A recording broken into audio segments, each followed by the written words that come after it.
Whew. I feel like tense. I feel pent up.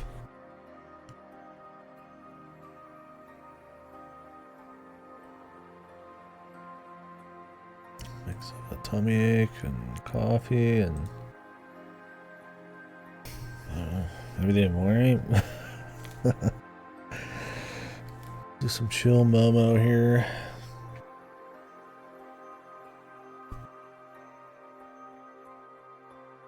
Have some actual liquids. They're gonna give me acid or something. That's probably not helping.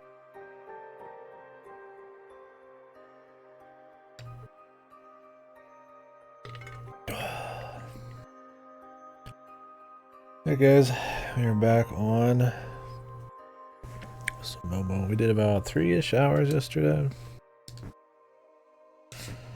I was playing with stick, but today I'm gonna play with the D-pad. So. Let's see if I can adjust. It'd be easier to be able to nail what I want every time. We got double jump. We got the wall jump.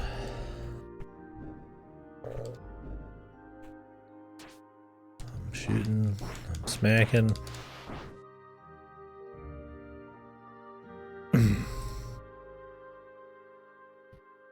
I think the goal right now was to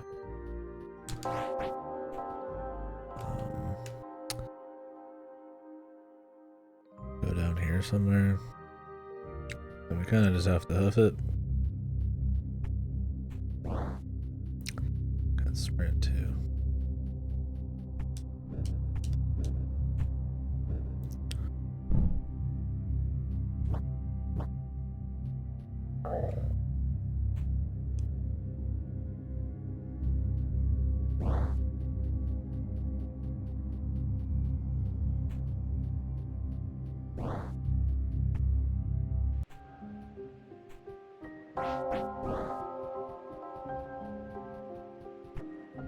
Story-wise, the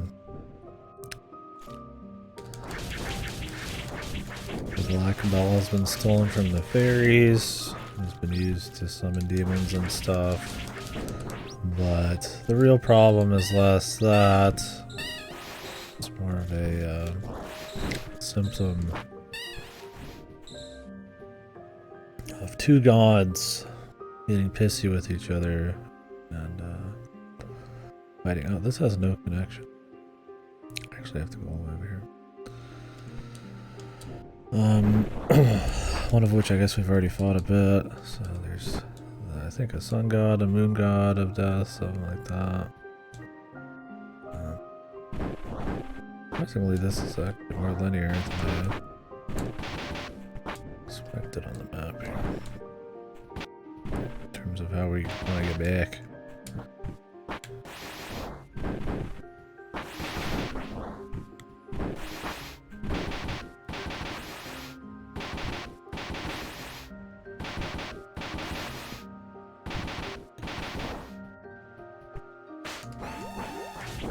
Honestly, the story's been whatever.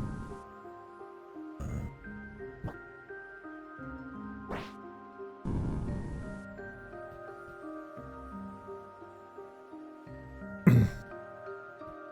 feel like there should be a fast travel at this point. This is quite the little run back. I mean, don't get me wrong, that's Metroidvanias are built on this stuff, but I don't really have much to grab.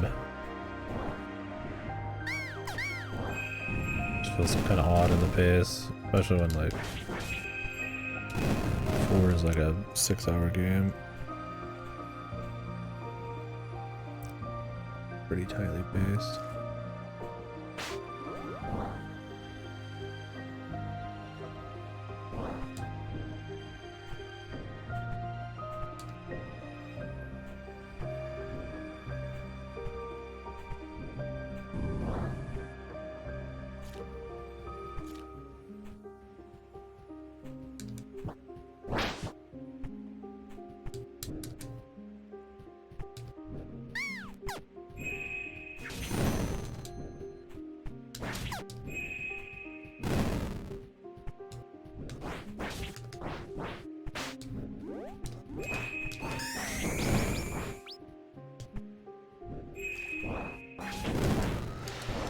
Yeah, I mean, thoughts so far on this one is it's been cool. I think I enjoyed the atmosphere most of all.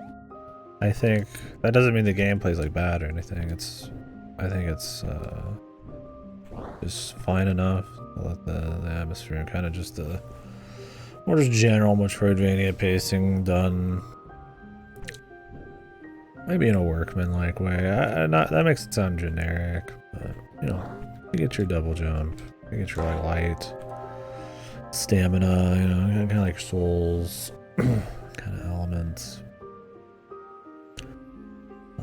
You're getting a steady clip of upgrades and backtracking and stuff, and it's a kind of like a cozy, kind of like a comfy thing to fall back into, you know, just clean Metroidvania stuff. I don't think it's been reinventing the wheel or really. I mean, it's been a while since I played Momo 4, but even really matching up to that. But it's just a clean Metroidvania. I have no dislike for it at all. It's a very competitive genre. There's not like a whole lot of moves or anything, and I mean it's fine if they don't have like a crazy combat system, but you know. Then you know, where is it? Right? It's like, is it the movement? Is it just pace? Story? I'm not saying this. It's probably atmosphere and being like a clean Metroidvania, not one that's kind of playing it safe. Story's been stiff. It definitely kind of feels, I don't know, typical indie game, kind of like where you'd stereotype just kind of the lore explosion, where they just kind of throw out a bunch of, it's not as bad as that. I'll say where they throw out a bunch of just proper nouns and just kind of shit lore out, and it's not really about how graceful or in what situation it appears and how you connect with it. It's just that there is a world, and they're going to flesh it out, right? I think this is a little bit more graceful than like a Tevi or something, right? Where it's just like, just going all in on just, you know, with the fucking subtlety of an anvil, kind of shitting out its kind of world, right? I'm all for good lore and stuff, but you kind of have to have like a hook to want to dig deeper. I would say this, I mean, the demons are back and it's not good for the villagers, and you know, some returning characters are here. Yahoo! I don't think that's enough really to get you super into it. And while the atmosphere's good, I don't know. It's like an environmental story. So the environmental storytelling is so evocative. I'm just like, oh yeah, I gotta learn more. It's just got a very chill vibe. And I do think the dialogue's a little stiff for sure. A lot more dialogue in general than Momo 4, and I don't think that's wrong to try to do. But I think they've got a greater grasp on visuals and atmosphere than they do on like dialogue, so for this to be a little bit more on that front is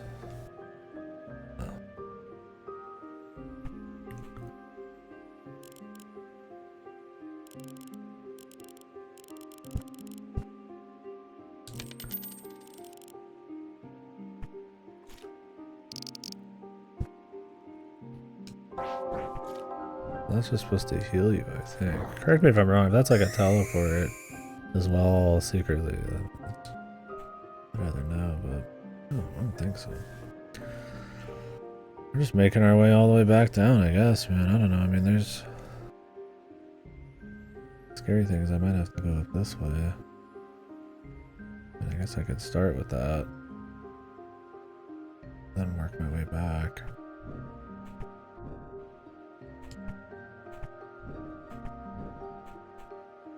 Yeah, there's the action gameplay too. I found to be fine. I mean, it's definitely more simple than the other ones. You do have to learn some stuff, but generally, I mean, you could go on with barely any heals and one-shot stuff.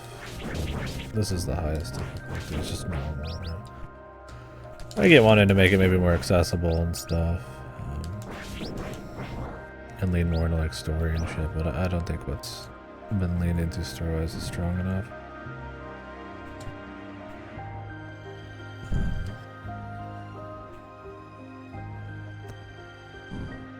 And it's like, yeah, you know, if your bosses are easy, but you know, they got like some other cool elements or something, that's fine. But I don't know if there's really like a thing other than the atmosphere. Like I said, I don't think there's anything that's just like outright bad. I think it's just clean. Like, clearly they've been making stuff for a while, right? I mean, Minori was good, 4's great. Like Momo 3, I played 1 and 2. Like, not a bad dev, but it definitely feels kind of like a... I don't think you would just immediately assume this is like, you know, their next thing. You could easily see this being something that came like possibly before. Yeah, I think the music and the atmosphere has been like okay though. Like real clean, just like some workman, almost feeling Metroidvania stuff with a chill atmosphere. I found it a great game to kind of jump into after a day of doing all this other shit, right? After Pizza Tower, that was all fucking crazy as hell. Mori's maybe pent up or something, I don't know. I think it might be the coffee. So it's kind of nice to... This is one of those that's just kind of like nice to slip into. Obviously this is not a... This is still a somber game, I mean... Called like Farewell, I mean, right in the fucking title, so I don't think it's supposed to be like... You know, like a chipper, happy game, but... So I felt about 4. This was like more of that. I felt which part? Sorry, I just rambled on. I just figured I'd kind of have an opening salvo on fucking like just running back through shit. Yeah, I mean I don't consider like 4 like in the pantheon of like the most godly Metroidvanias or anything, but it's a clean, short, like strong atmosphere game with like. Clean, fun action combat, with the Metroidvania shell. Right, yeah, for sure. And this, I think, is probably a step down from 4. I feel like I'm pretty confident about that.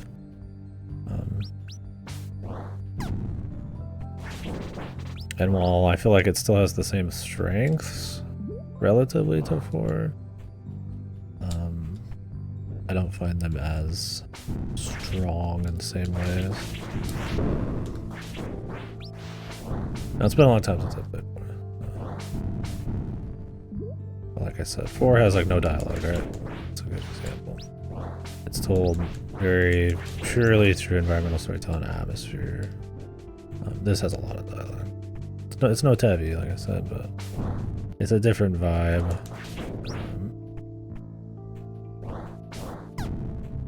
You know, 4's a little more difficult at times. Probably has even tighter pacing. This is paced fine, but between some of the story and then like, you know, backtracks like this and stuff, it's like, you know, chill, enjoyable, but becoming a Ryukishi fan. More story, more blood. Ryukishi blood. Yeah, I mean I like it though. I don't mean to say I'm not, but it's like, you know, I'm not gonna I want to shoot the shit. Right? Good times.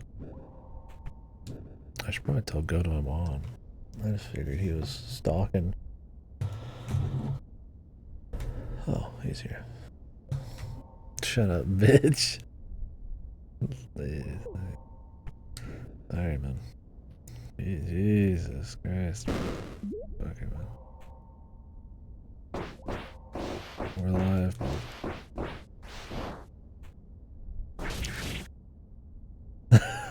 I'm dead man walking. I'm pretty tired. You went to bed later today, man. It's already close to the end of my day. I gotta try to stay up. The writing's on the wall when he told me he wasn't putting no hit rewards in the next one. I mean, it's definitely a different focus, but you can still have, you know, strengths that make Momo, you know, like Momo isn't completely defined by having like, you know,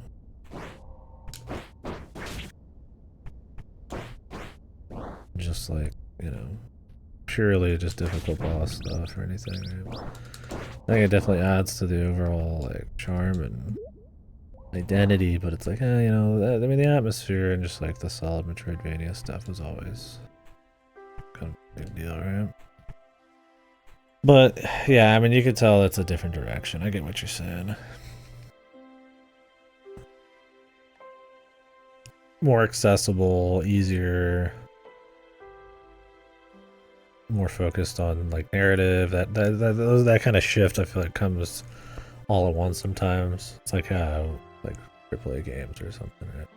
I'm not saying this is that. I'm just saying it's like, you know, sometimes those things come together a bit. And I'm not saying the gameplay's not fun or there isn't like any challenge or anything. And I'm not saying if this game was like super duper hard, I'd have more fun. But it's like, you know, there's a little bite or a little more depth or skill expression or options. You know, I feel like stuff like the sigils are, I mean, these are pretty workman too, right? Like there's some cool combos here maybe, but it's a lot of your crap that I don't like. Like you get more money by if you buy this thing for 600, it makes money drop larger, and you're just like, okay, well I guess I gotta get that. And you know, there's like light, like there's not many that change the gameplay like this. You know, some affect like a little bit of damage by using like magic, but mostly it's like just, you know, not just raw stats, but like, you know, this prevents status elements. This makes you heal more. Makes arrows explode. Like some of these just aren't, like some of them are good, but it's like, when are you just gonna turn these on with the challenges that are here? You know, I don't even know. Like I would do stuff. Some of these are useless against bosses and some aren't. Like they're not like uninteresting, but something a little bit more expressive would be cool. Like there's some of these that are just like clearly better against bosses, and then there's some that are just good for like walking around because it's not that hard to like stay alive, like just money. The game is safe, it's a safe send-off, which I mean, it's not the worst thing. But yeah, I get you. Yeah, you want it to go out on its strongest, but like I said, I still feel like it's got like at least the tone, right? The tunes. Increases the size of the sacred leaf when thrown.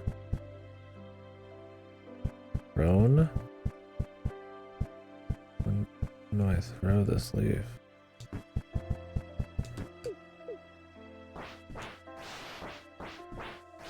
Oh, it's the last hit.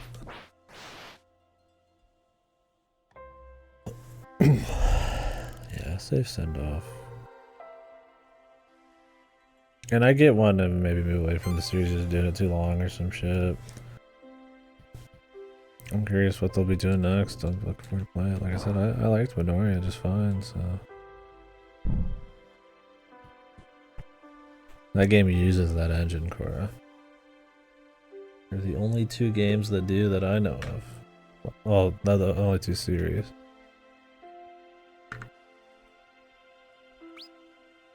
And it was PSN exclusive. Or PlayStation exclusive for a long time.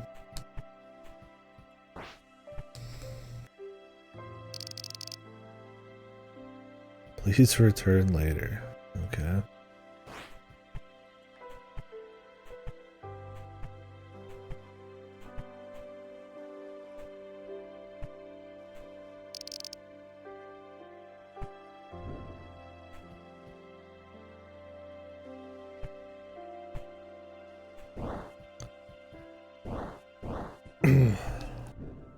Sony bankrolls Death Stranding 1.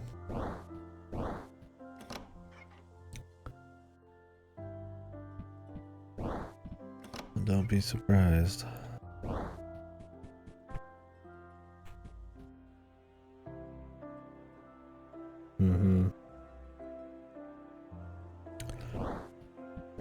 Death Stranding director's cut is so different from the base game. I never saw Alloy at bunkers, but I didn't go to every bunker because I got tired of fucking playing the game. It was interesting, but Definitely. I was not looking 100% up. Oh, it's very different. The amount of crazy gadgets you get. You can jump off of like any height. Like you get like super augmented like legs and boosters. And I don't even remember. There might be a jetpack. It makes moving around like a joke. Like you just get all of these crazy gadgets and stuff. You can do all these insane things. There's new missions and like cool stuff for sure, and they redesigned some of the combat and shit. You know, they had like pseudo Metal Gear Solid bullshit.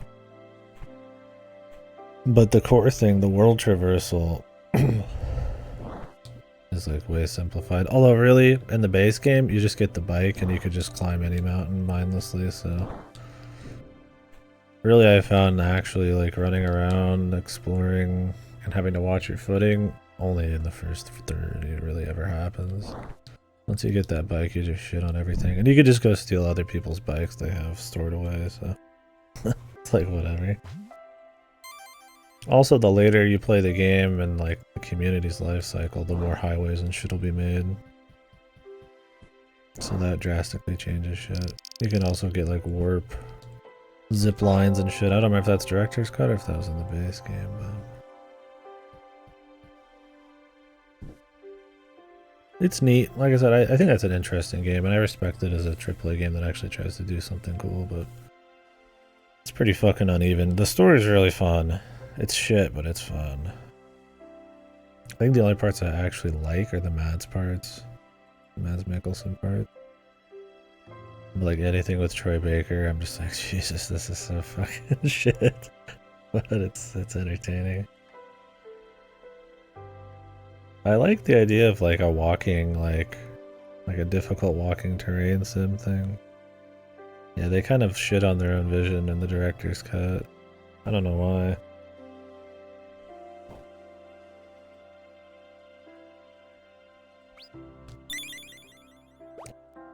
Godo, is there a reason to fish? Other than for money?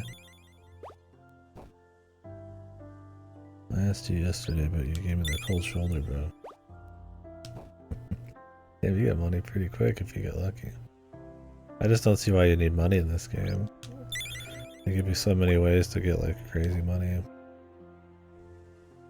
And I figured maybe fish and like getting the fishing log set up would be...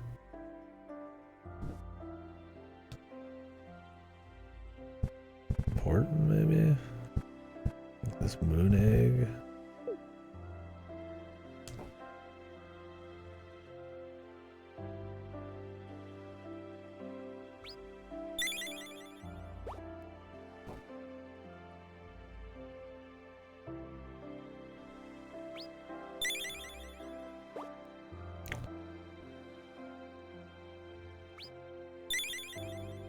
I don't even know why this costs anything to use when you pick one fish and it pays for like 25.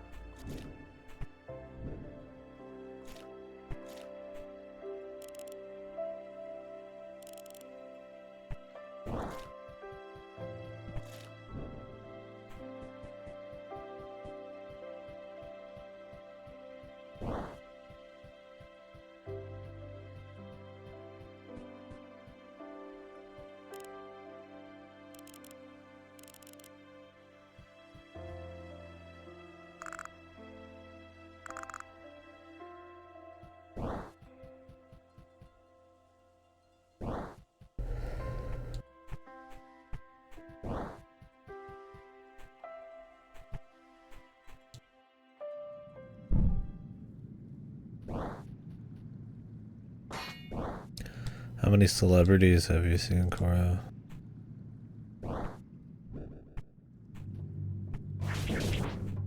Although maybe you wouldn't know.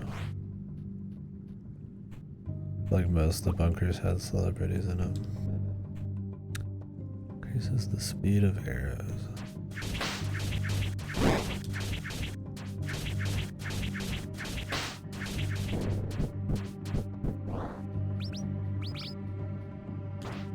Jeff Keighley's in there.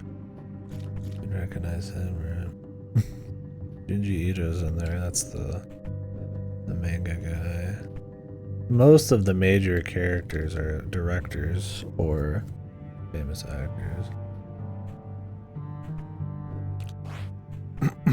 The fat guy is Del Toro, the dude who did the Hellboy movies and all that. Hartman's the guy who did Drive.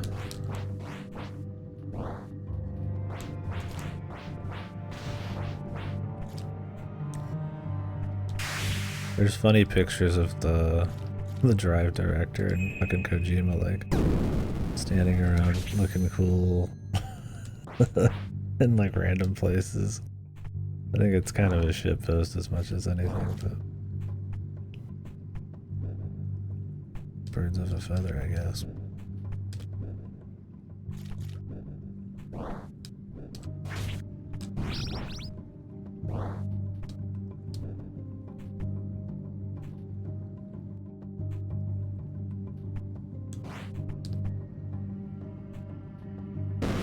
That's probably for the best. That's probably good.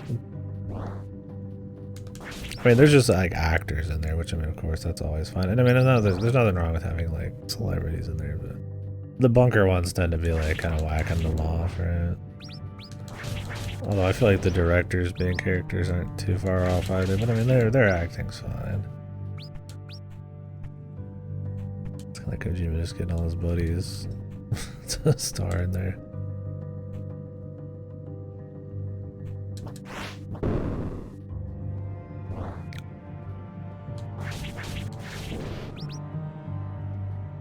Like obviously Mads Mikkelsen is just like an actor. It's a little different than Junji Ito popping up for a few minutes. I don't think any of it's a problem, it's just kind of funny. And if you know who they are, it can take you out of it.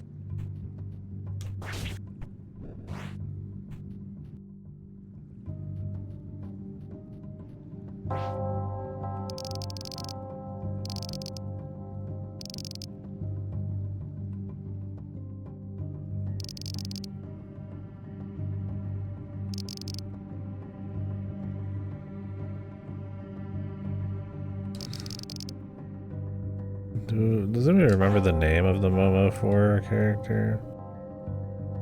I feel like they probably reference her in this, and I just don't even catch it.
Moon Mist.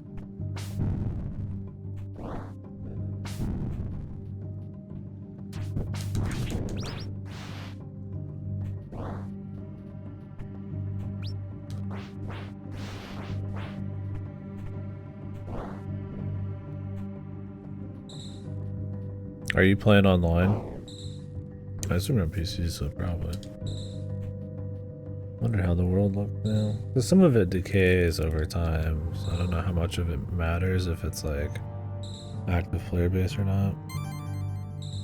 But I don't think all of it does.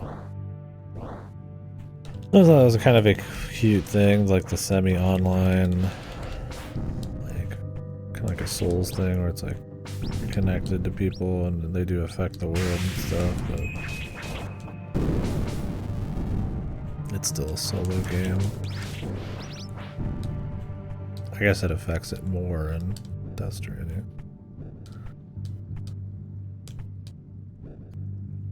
Nothing crazy. Okay, it might have decayed over time.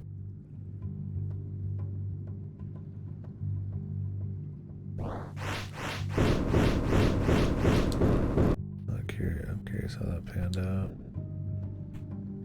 Like, people could build highways and stuff. The world has no infrastructure normally. People can build roads and ladders and zip lines and all sorts of shit like that, but I imagine the version you're playing, what platform you're on, stuff like that matters. Or you can build it all yourself too, but it's like this pseudo community thing.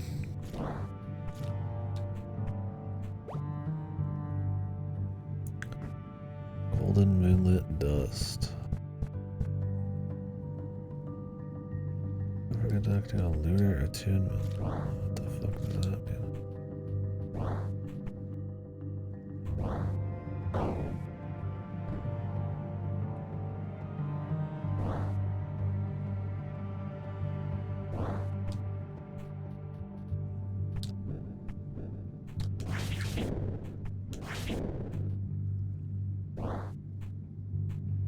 Cool.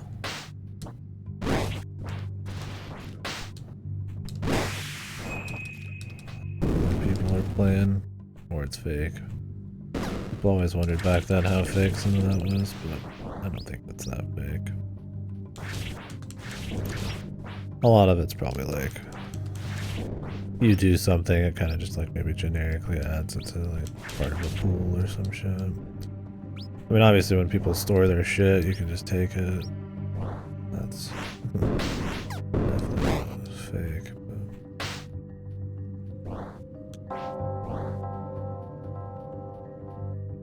Cool. Yeah, I'm looking forward to the second one.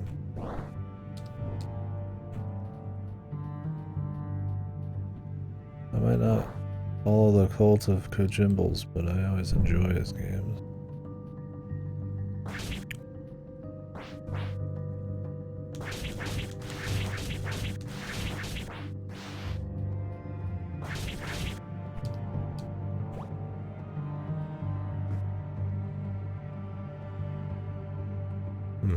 Yeah, I wonder how much some of that's changed in the base one too.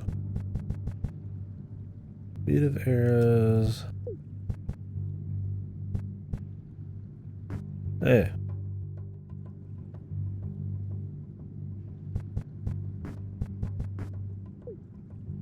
Little cow. Shit.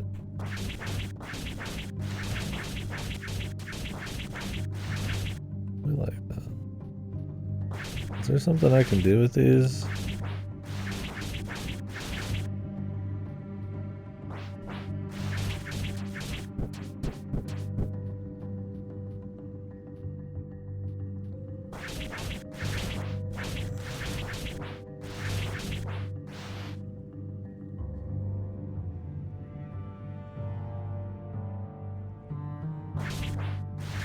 Little Momo.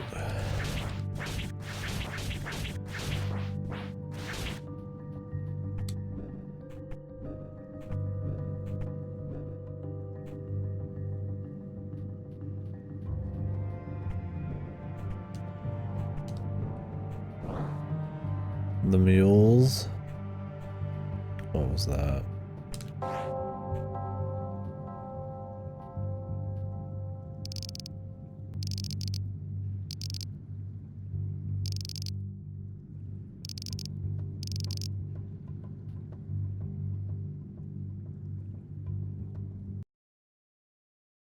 Oh, yeah. I don't remember how the director's cut changes a lot of the combat there, but it does. May or may not make that better or worse. But, yeah. Those can be pretty annoying if it gets out of hand. If things get too far gone or they take too much shit. It can be kind of a nightmare.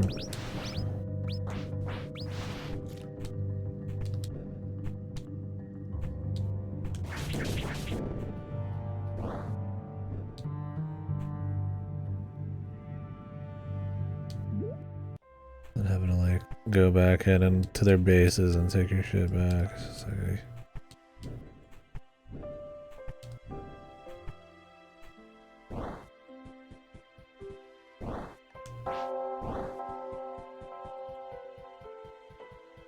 right, yeah.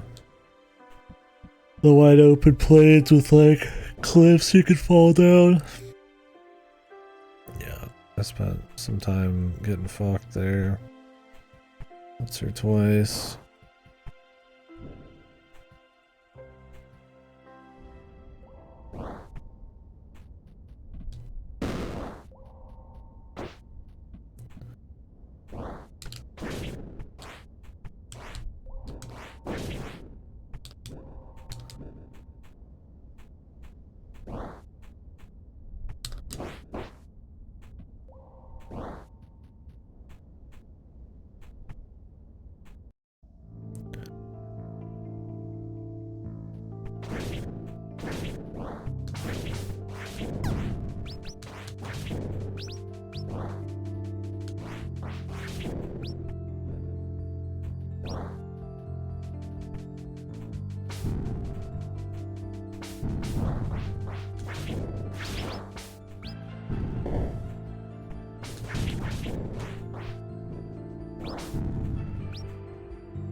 Honestly, I feel like I don't have to fight anything, probably.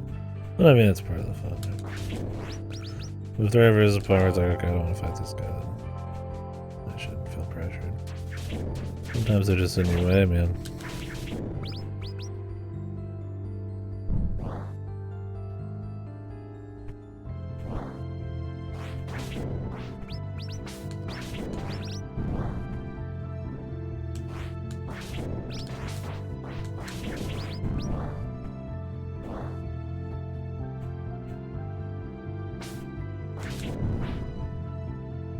I realize that the map pops up really quick and disappears really fast. Nice and easy to check. Move around easy.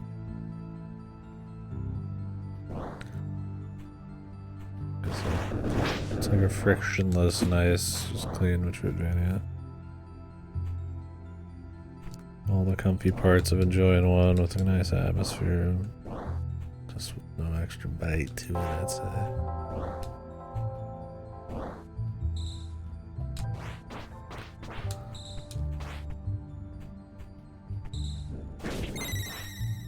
I'm in the mood for that, so I'm cool with it.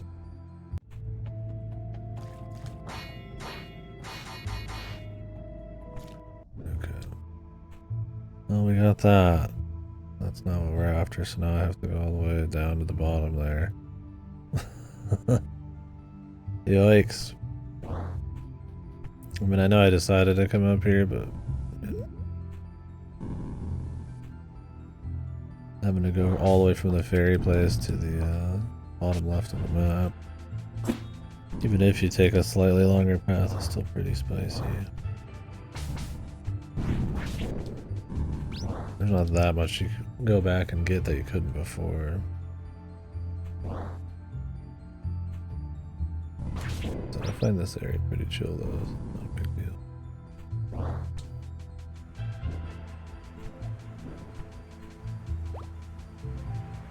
Bakman. Explorer. fucking dude that literally looks like an enemy.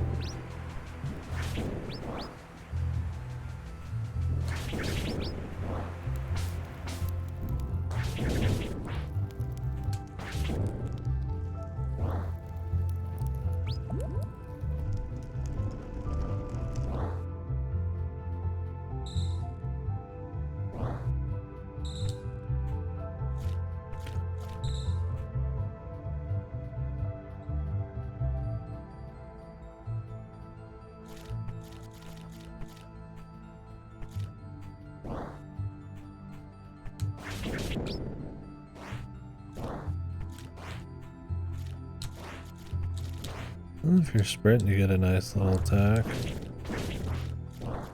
Cool. Like an air attack and like a sprinting attack.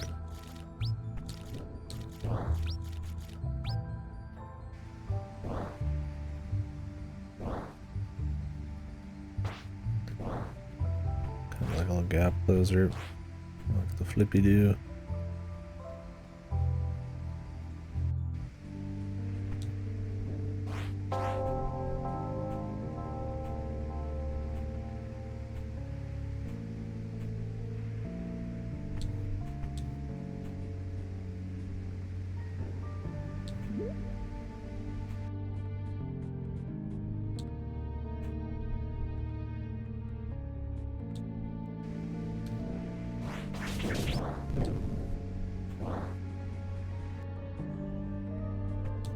I like the little, I don't even need the healer, but it's like you just want to use her anyways. Funny little, fun little thing.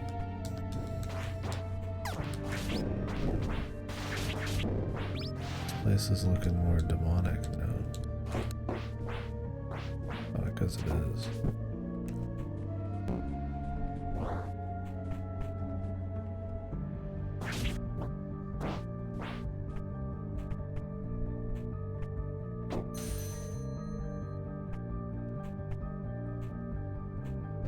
Full of crazy gadgets, yeah. I mean, you probably don't have any access unless you have that actual version of the game, but I mean, there's still pretty wild shit later anyways.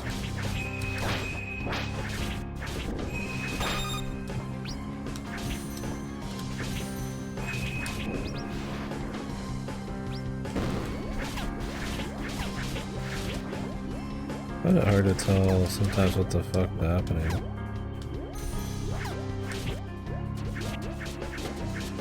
Like if there's an enemy like attacking or if they just move and hurt you. I think the huge shockwave and then like all of the red blending in on itself between her and the demons kinda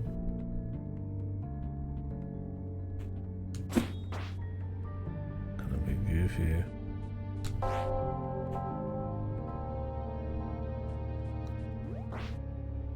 What is this shit? They're making us go a certain path.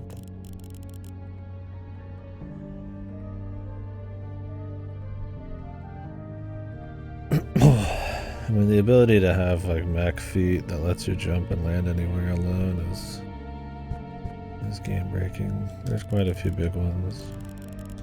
Maybe they back added some of those, but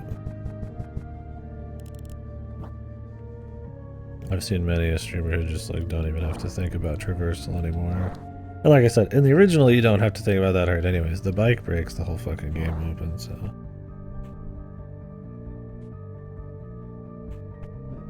Yeah, you can get the exoskeletons that let you run quicker in the base game or carry more. Key.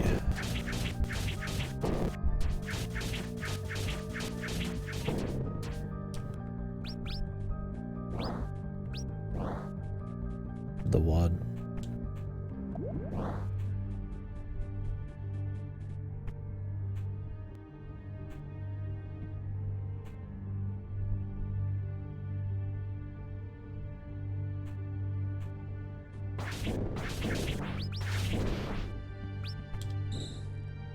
I see that this area has already been like drastically changed just from not even like an hour ago.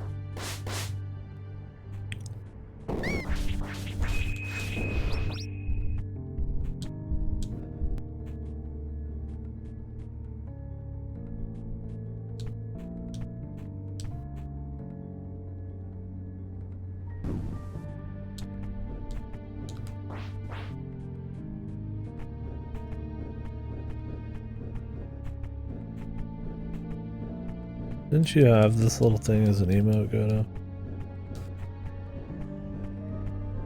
Little struts woman.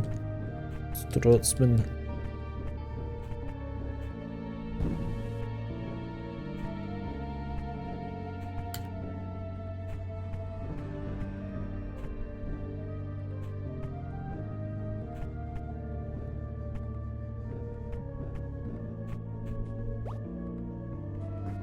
Simple cube. The cube. Huh. Yeah. And I'm not saying one's more fun than the other. I don't mean, when I'm talking about that, the director's cut might be way more fun.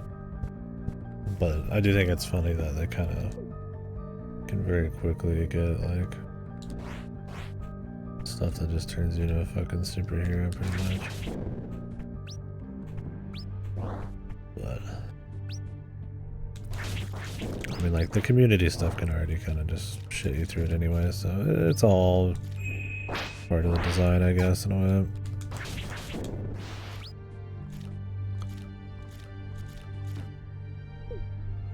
My thing is with the money thing here. Like, yeah, you get healed more by having the healer. But technically, like, getting the money thing gives me a lot of heals as well. But I don't know, I think this shit's too funny. Even though I feel like healer's probably the least useful right now.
I can't see anything with these like shockwaves going on.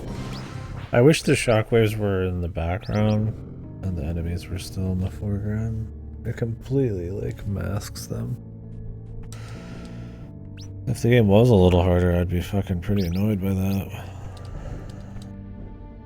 But if you get hit a few times, you can kind of just fucking ignore it anyway, so...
Where the fuck do they want me to go here?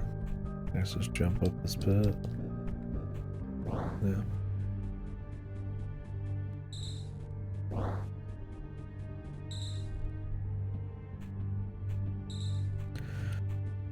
The rock.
He's very persuasive.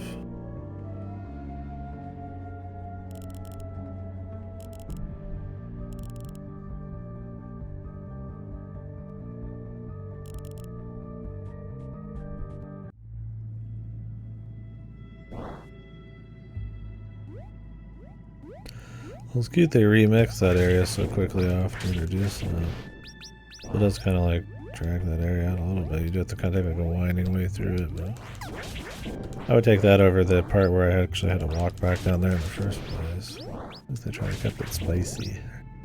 I don't know why I'm going for those. I barely need the health, and I sure as shit don't need the fucking money.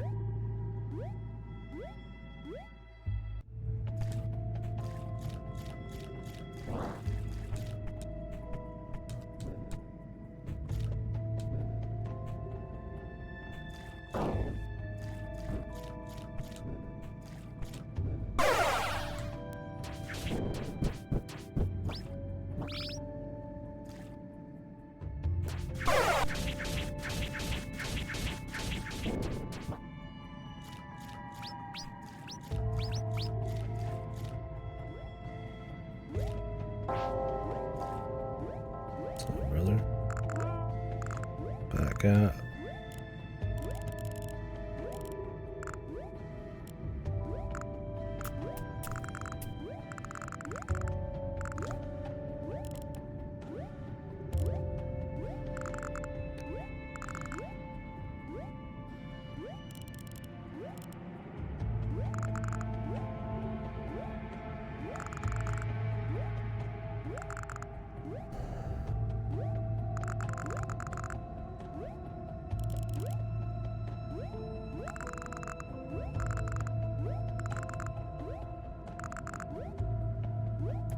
Okay, now you get the fast travel. Very good.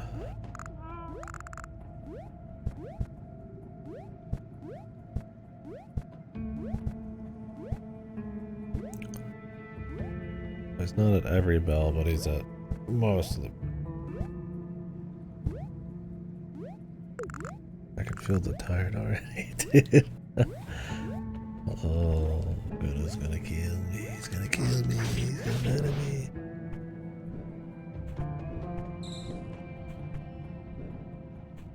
Try to get some more of them.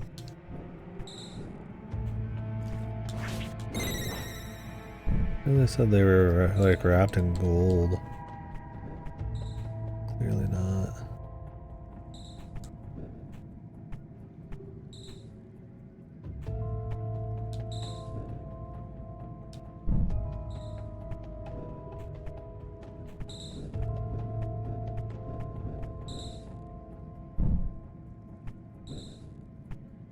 This loot is.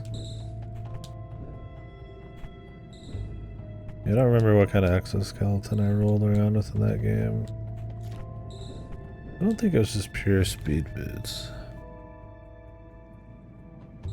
I definitely got some weight shit. I don't know, like I said, I mean 98% of the game for me is once I got the bike, I just rolled around on it. You can essentially climb sheer cliffs with it. It's fucking insane. Quite powerful.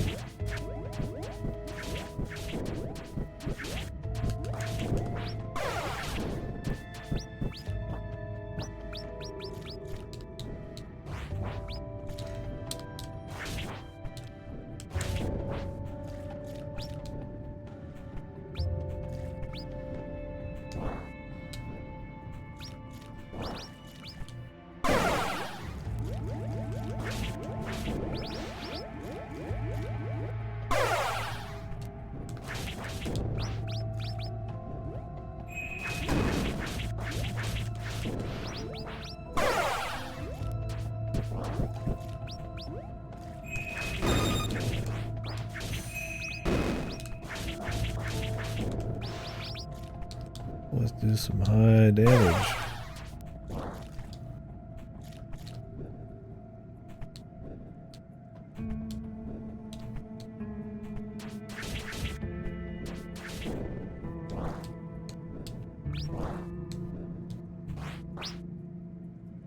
Oh, it auto picked him up. Huh?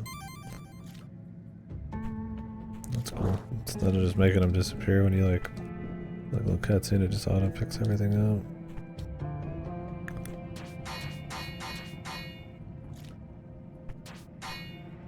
What the?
Coming a little late.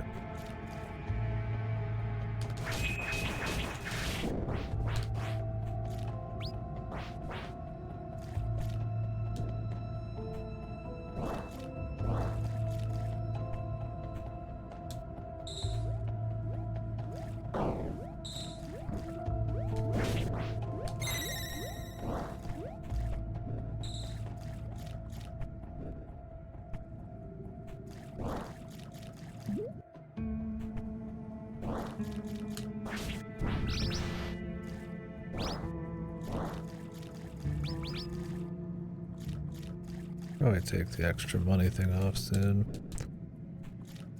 Honestly, I don't know if there's a point.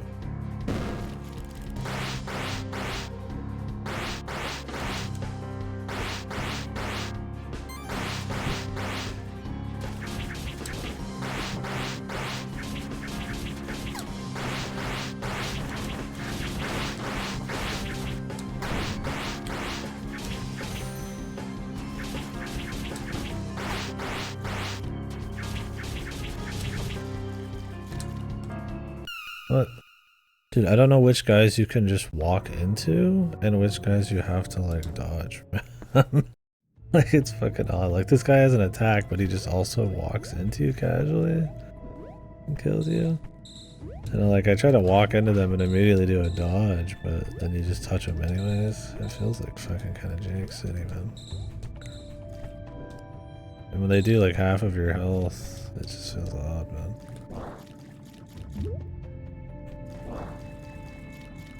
Like I don't know if I'm just like supposed to play keep away with this guy, just bait him.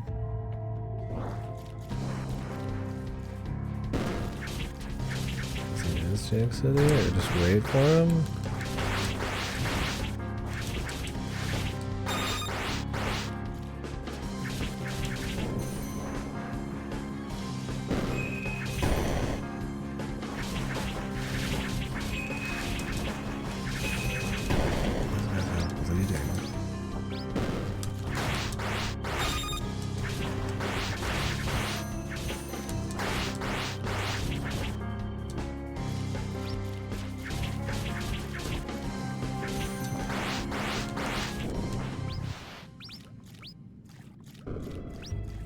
Jesus, bleeding's pretty gnarly, man.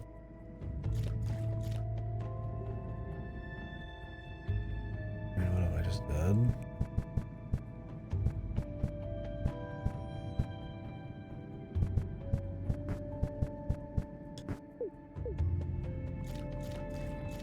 You get hit with bleeding, you're just kind of fucking done.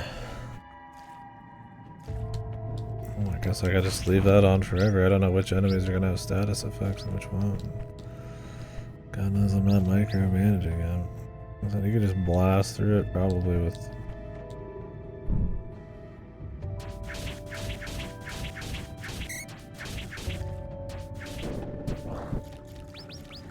pure healing, but I just like accidentally walk into them and still take a huge hit. It's like I'm just play it safe on that front. I mean, if you were a really big game and you put on the block, shield block, you'd put on this, and then probably some kind of damage. And I'm trying to go more for like a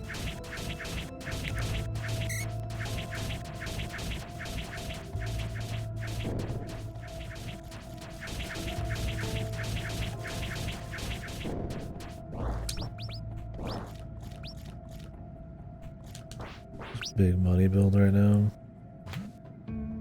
Get it all out of the way.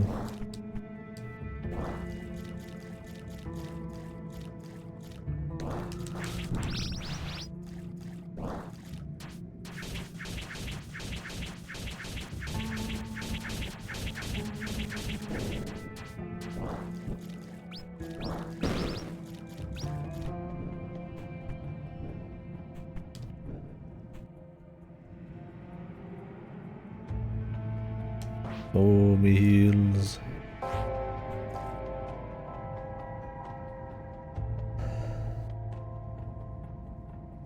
What did you pick? It's like your sigils and shit. The one where you get healed off of your crystals is kind of cute for exploring. I don't know how often status elements are truly gonna pop in, but like the Aegis is probably just good all around, really. Blocking a single attack's pretty nutty.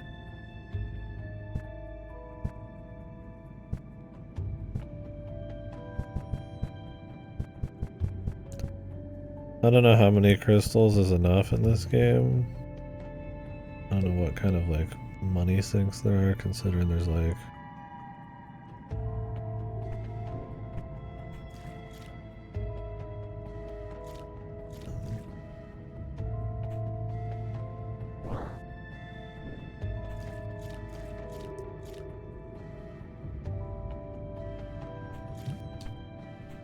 moon mist.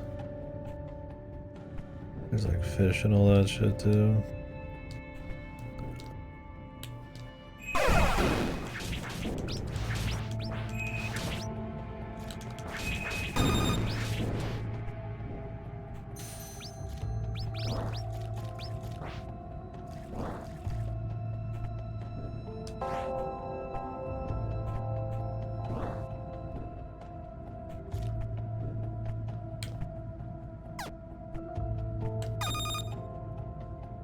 So much for that.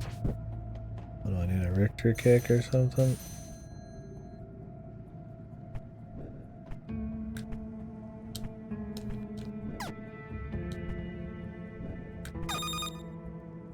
Feels way too jank. That'd probably be the way.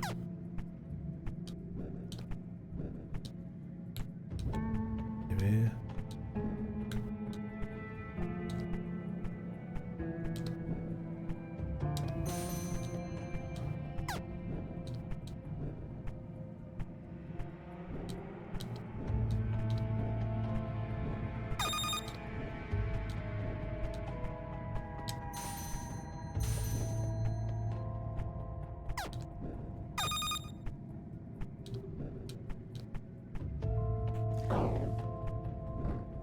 A fucking nightmare.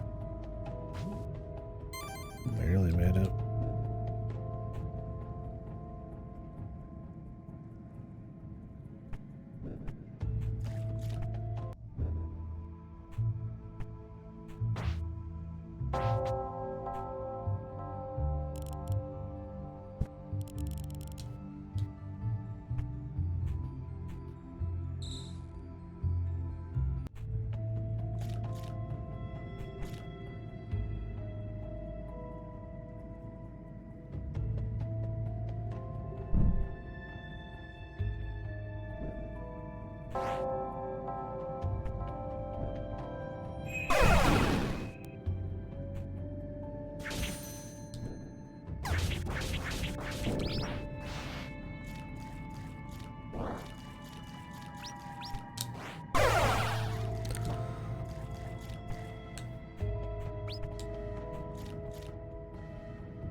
Defeating enemies restores health.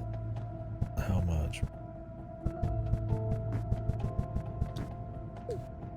Wish you could do a... Do you remember a little game called Dawn of Sorrow?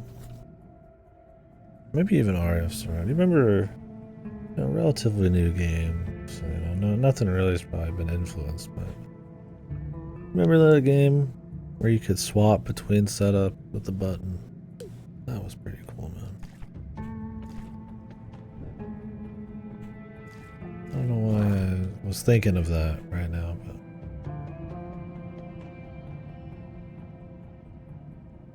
I don't think it would be as useful as that game where you could swap to totally different weapons and have different utility and shit. But there's clearly like walking around sigils and boss fighting sigils. Being able to swap those on the fly would be kind of cool. Like, oh, this is a challenge room, like I'm gonna forego any rewards or healing to better like combat. It's not like it would make the game way easier there. Just add a little bit of build spice. I got 19 off of killing them.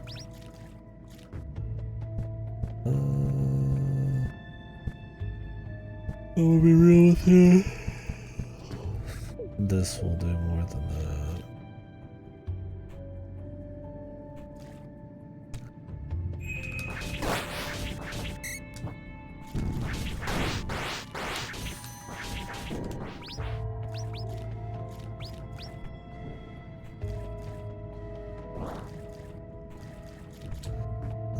I'm bleeding.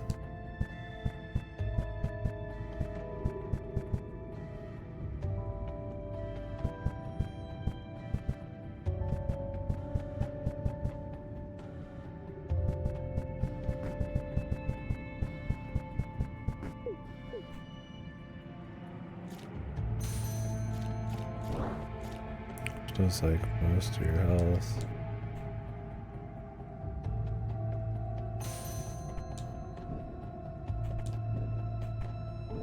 But it's like so few things that do it, you're just kind of like, eh.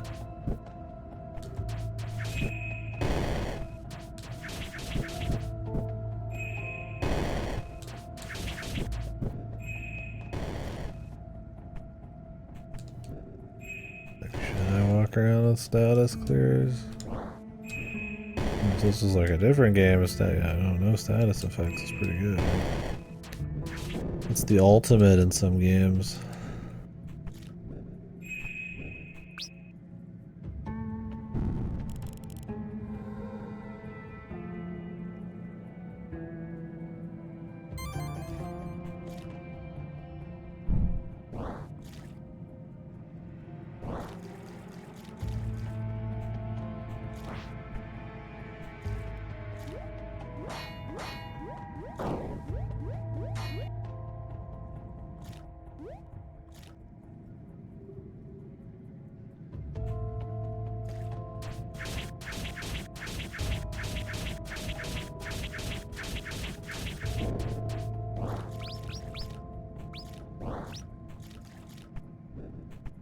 I'll use the bell.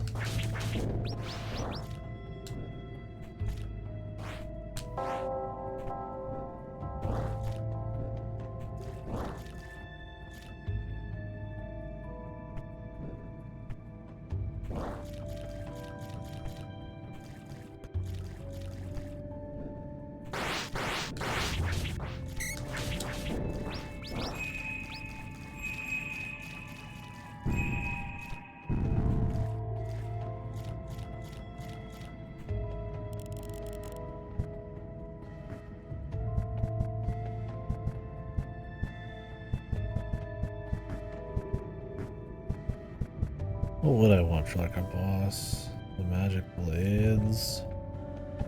I mean, health low damage could be good, I don't know. The size and power of a sacred leaf might be good. I mean, most bosses probably are gonna have status ailments, otherwise you'd always shoot in the chrysanth. More damage, but I mean, we checked and it was like 3-4% damage. It's barely anything.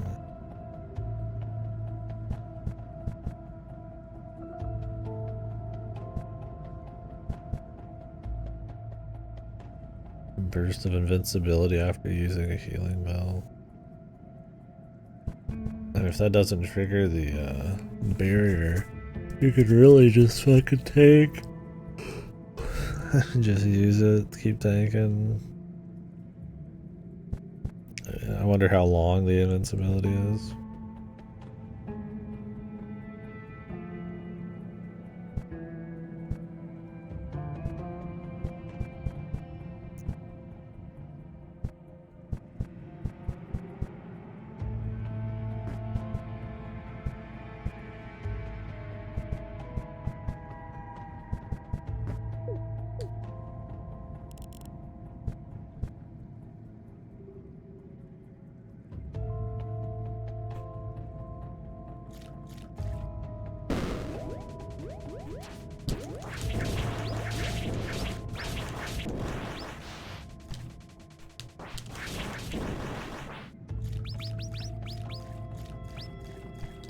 That's crazy. It just triples your money gain.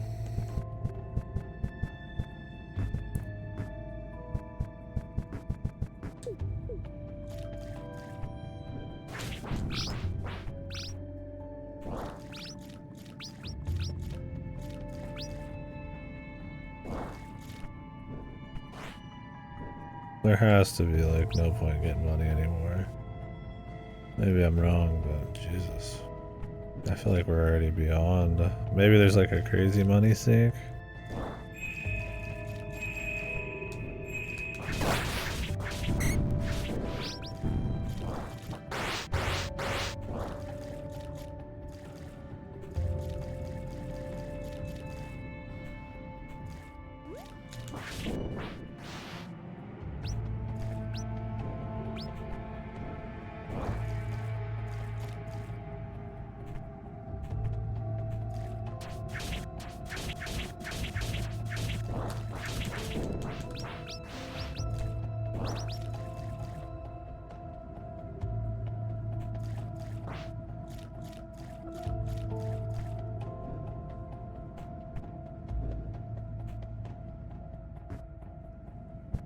Demon Bell.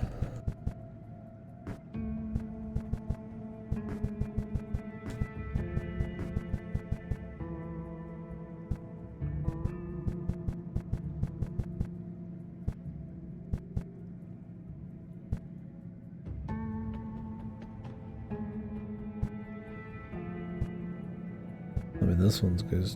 If you've died a bunch, but I mean, I'm gonna die that, but more healing.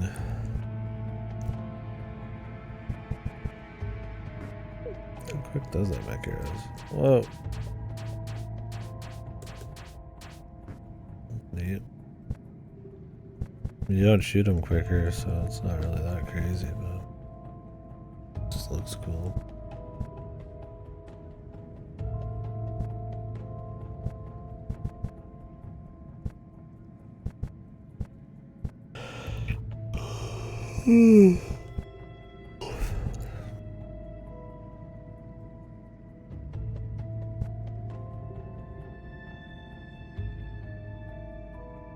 Fast up.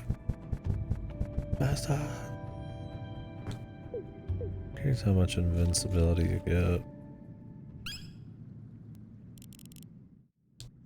See if I regret. Oh, here we go.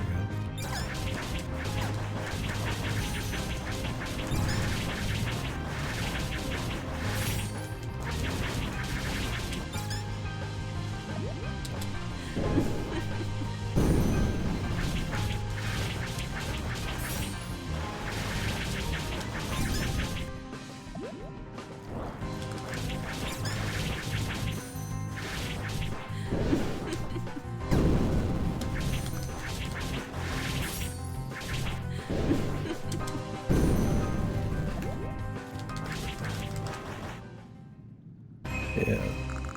Oh shit, the sex over here. He died pretty quick. What the?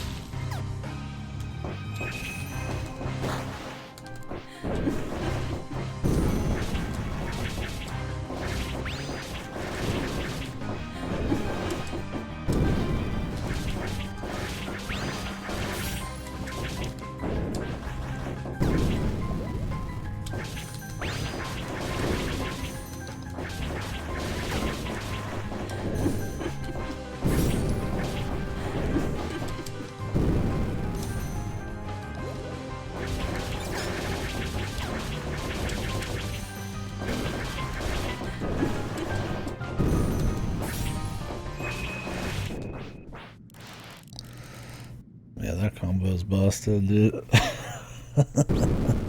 What makes it busted is since you can just non-stop attack, you're gonna get very consistent, at least on this boss, like healing drops. So not only are you getting iframes from the iframe thing, you're getting a shield for when you finally lose the iframes, and you're attacking the entire time with minimal dodges. So they're just dropping shit. If every boss acts like that, it's literally face tank. Like with very minimal setup, right? Like I mean, that's not like that was like a theory crafting going on there, right? Oh, get a shield when you fucking use your heal. Like, wow, yeah, that's usually like 400 damage. Like, usually that's probably pretty good. That's better than any amount of healing, right?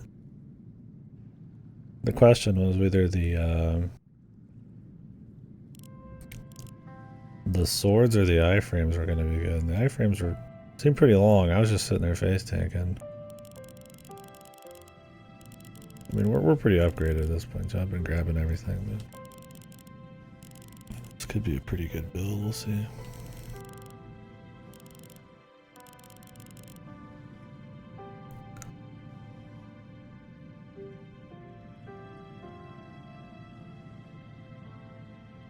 Yeah, definitely anyone.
But what if I rang the bell?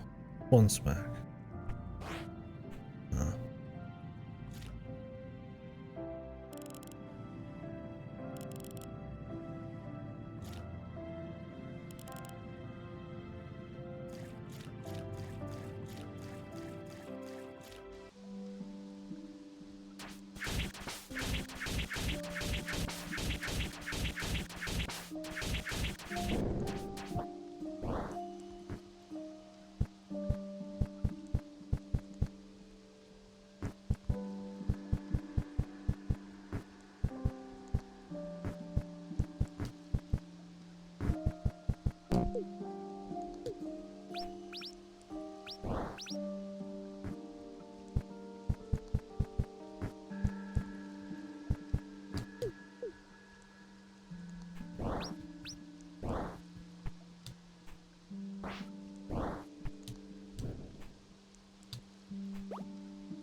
That.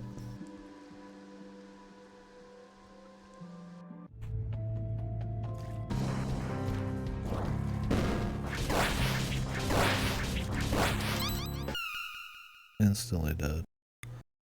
I don't know what I was even fighting. You either get just like totaled or like nothing happens.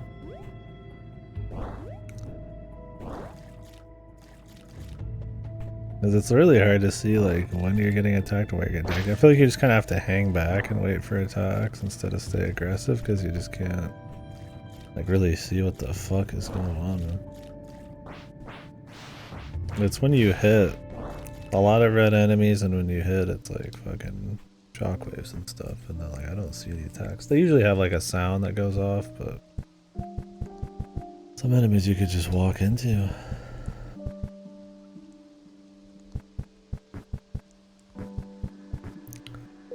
Surely I don't need money anymore. At least not a lot of it.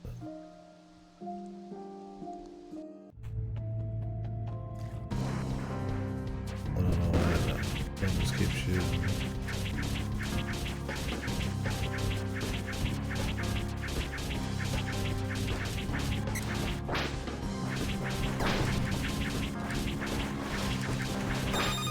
Look at all this shit happening, man. What the? I don't even know when I got hit half the time. I saw the last one, but good god, the damage. You'd be better like pre-pot in there, man. It's crazy, a couple goons with like no moves will just delete you, but then a whole boss is like base tank. Very odd feeling.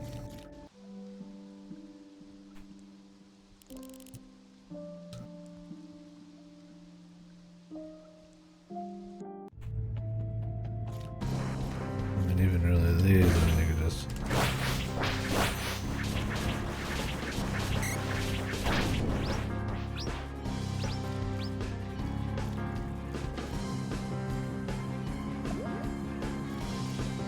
Oh, you're bleeding too. Oh, man.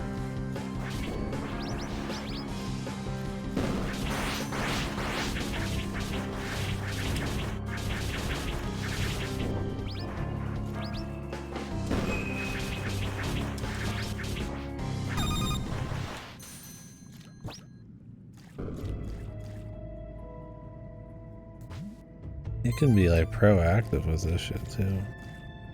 Pretty nice.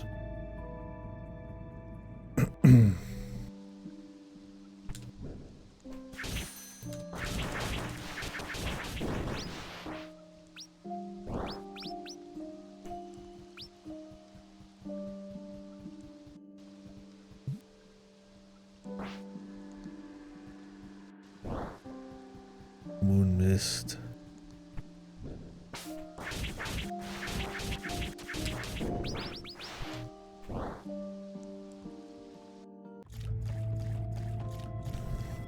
Yeah, until there's a reason I need to get way more money, but I not use that anymore.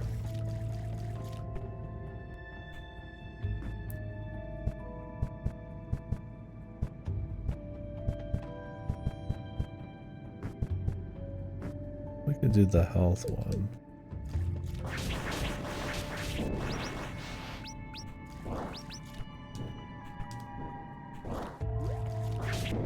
Really, the damage companion would probably be pretty good too, but I just think this one's funny, man.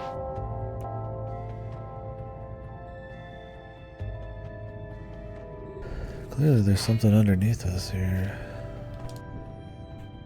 I need to go down there and check it out. Didn't notice this.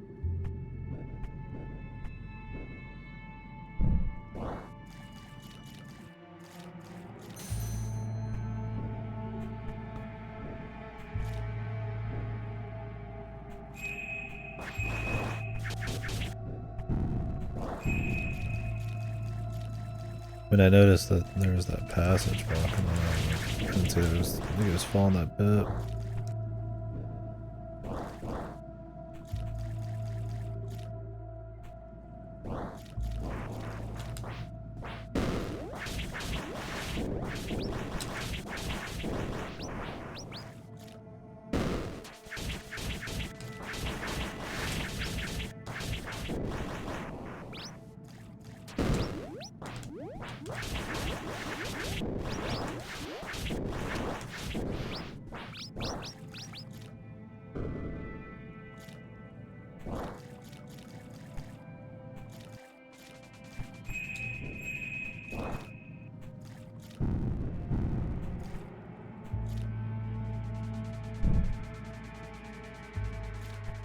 Happy birthday, buddy. I think I'm 32, 33 this year. I'm not actually 100%. Do the math. I think I'll be 32. Could be wrong. Yeah, 32. It's 2024. I'm born 99. Oh my baby, compared to this guy, man. Yeah, 92. For a bit, because I didn't really think about it, I was like, oh, I'm just 30, and then my mom was like, you're not, you're 31. I was like, oh shit, that's a bad feel. find out you're a year older than you were thinking, because I don't really think about it very often, so. Now I'm like, am I even older than that?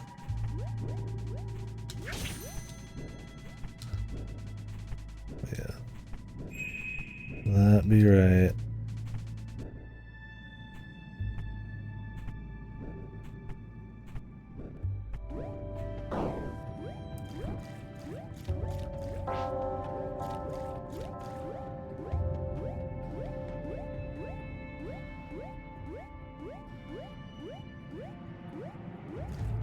Go back and visit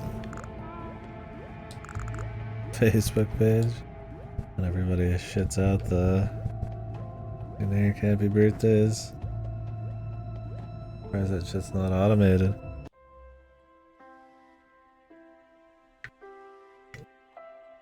Well, I hope you guys had fun. You guys kind of celebrated a bit when you were doing the hangout, or are you guys still hanging?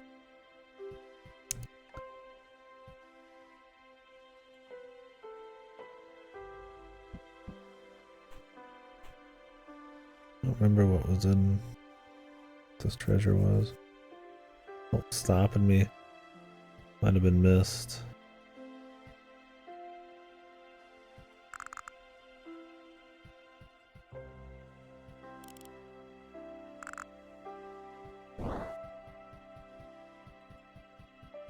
Yeah. That's how it usually is for me. My brother, ours are within a week or two, so we just kind of live at a similar time.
Okay.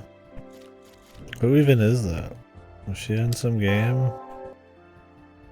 Just sits there on her ass. Like the eclipse. New bitch? Oh shit. Was Momo even a part of some kind of like big sect of like priestesses and shit? Well, I guess she was. She's like a pretty shrine maiden or something. I don't even fucking remember. I'm gonna be fucking real with you, I don't.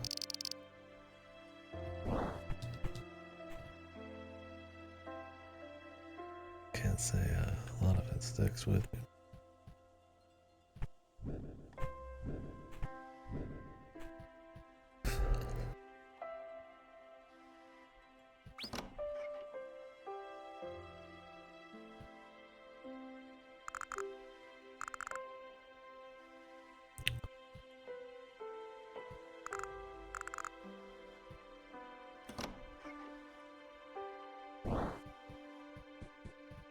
I'm just gonna buy some shit, buddy.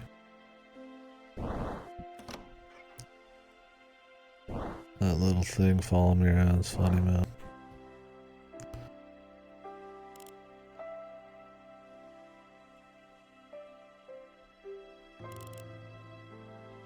A malformed creature wandering the spring leaves.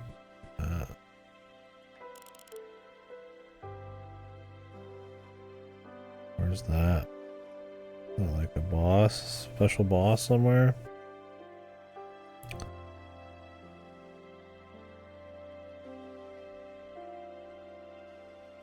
Is it that flying guy who didn't take any damage?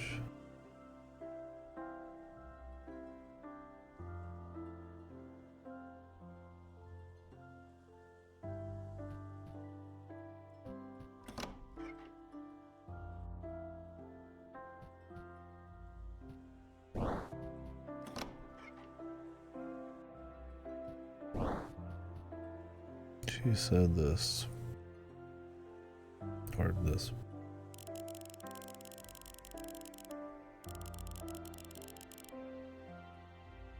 Whew.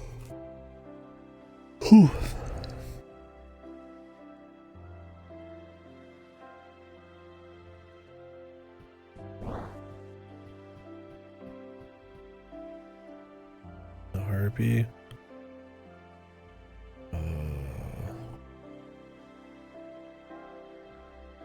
Is that what she was talking about? Is there a new boss there? I don't remember where the harpy was. Oh, drawer drop down helps you. That's right. That was around here somewhere, right? It was like maybe in here.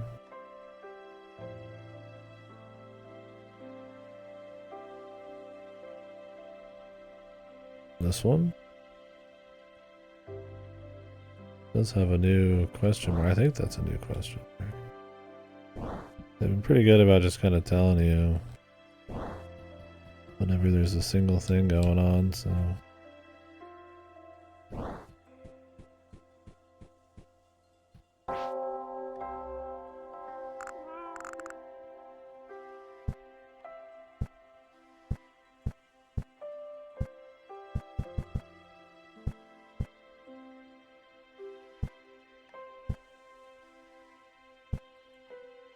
Close as I can get.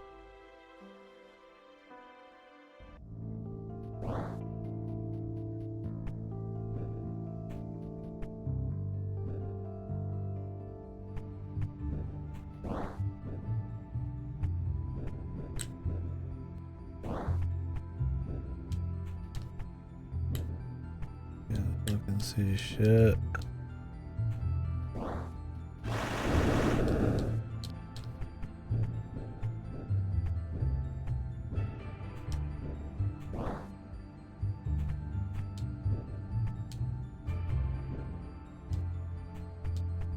What the?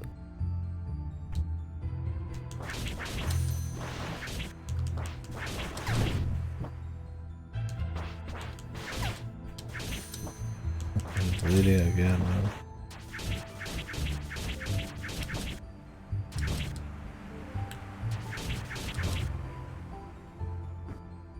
You know, just like, I really don't care for this status effect. I feel kind of goofy. It's like, you find out something can bleed you, you just turn it on. But you don't know what all can bleed you, and it does so much damage. It's like, I feel like you just feel like you should leave it on forever. And then it just eats the slot, which is kind of boring.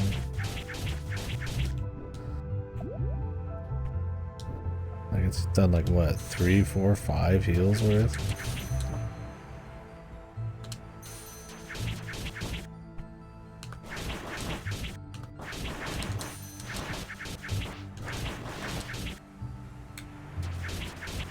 I'm still bleeding. Oh, shut door.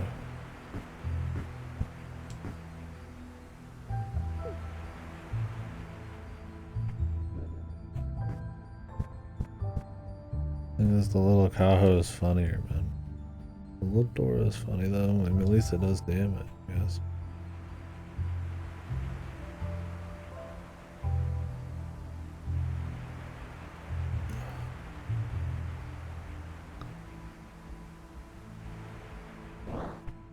It's like, if you get blood, you're just fucked. It's bad news, dude. Bad enough where it's like, I just feel like you want to leave it on. It's like super boring, but.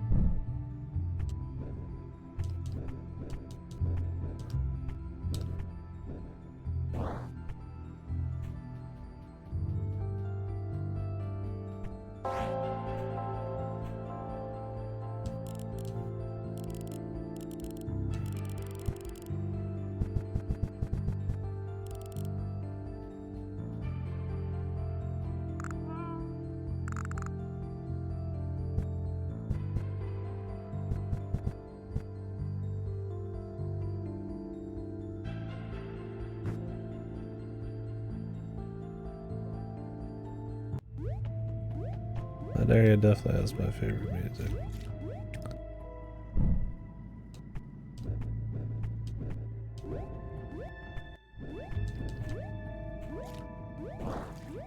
Or some of my favorite. This place.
Do the double.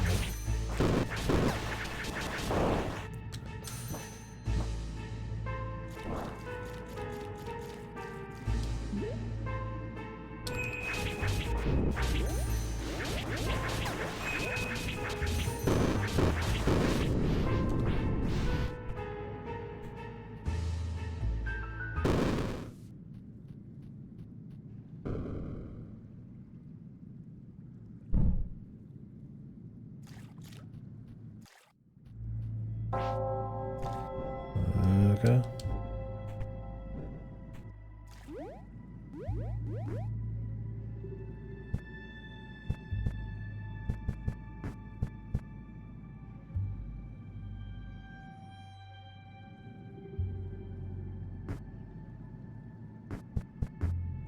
Hell, I don't even know if I feel like changing a bunch.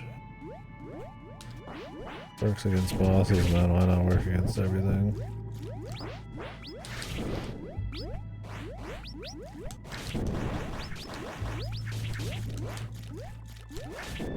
It's like, yeah, healing off and picking up shit's pretty nice.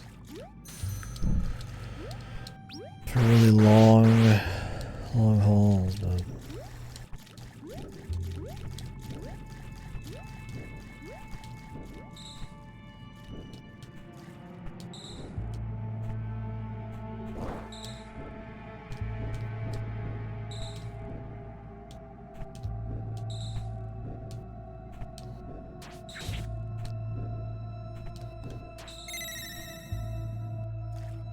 Oh, yeah, I need to go turn those in too. At least I'll just be ready for any challenge fights this way. The hinterlands.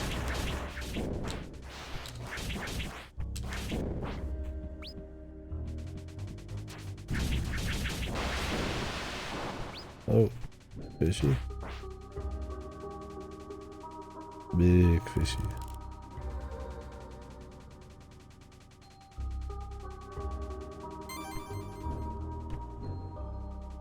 Cool feeling areas and shit, man.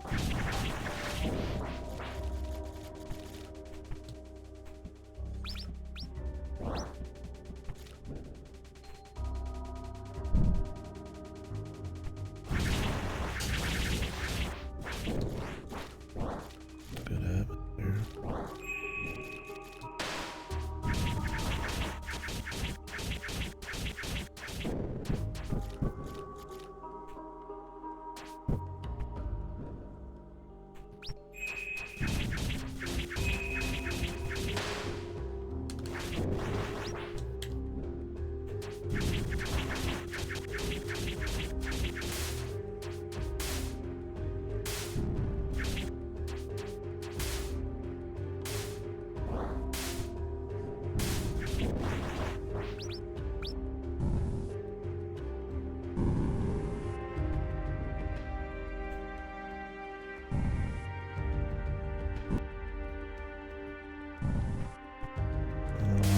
back and see what's over there.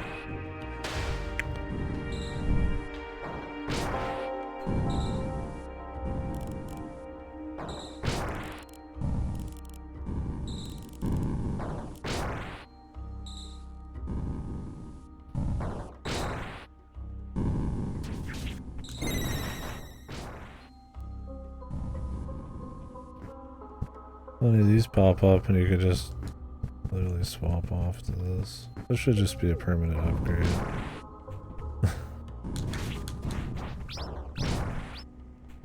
They turn the money fucking cashes into fucking just ×3s. Completely make the economy not matter at all, the rewards at all. I mean, at least there's other stuff to get than just shit you buy, so that's not a big deal at all. It's funny how money's just like a joke. I mean, even with fishing, if you didn't have this shit, it'd be pretty juicy.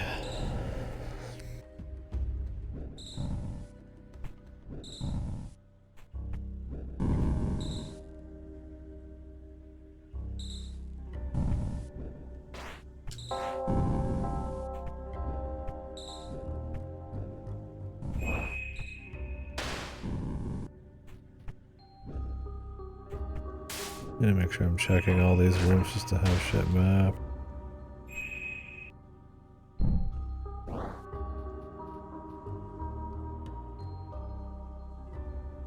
Oh, I forgot about this shit. Where do I even go for these? Is this just money? What is this? Have these popped back up somewhere? Maybe they have. Maybe they've popped up and I just didn't notice. I forgot these even were a thing, like 10 minutes.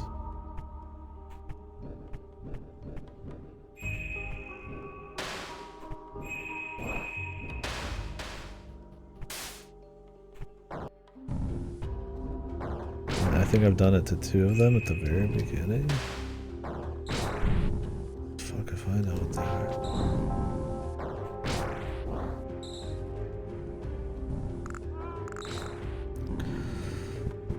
Go to the ferry area.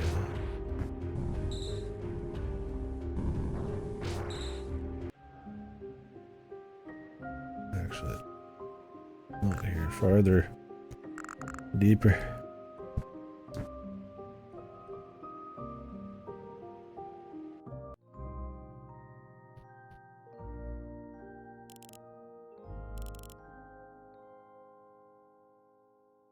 $500 money. You shouldn't have. like the worst possible thing I could get. That's what I mean. Like, oh well, I feel like nothing about 500 cash.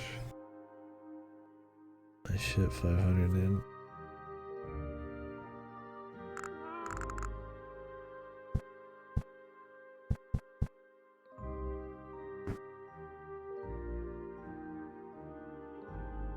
Let's go get this sigil. The sigil.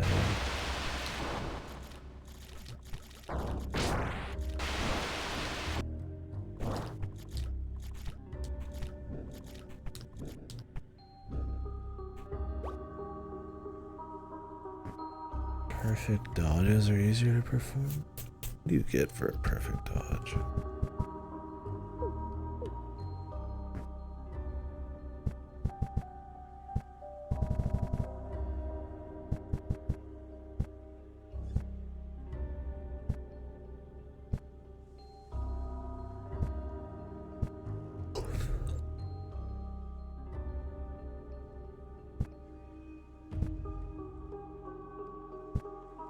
The Game & Watch? Sure, yeah. The old little, handheld system that, I guess instead of... God, I don't even know what you call the tag, but it's just like different pictures, and they just kind of light up.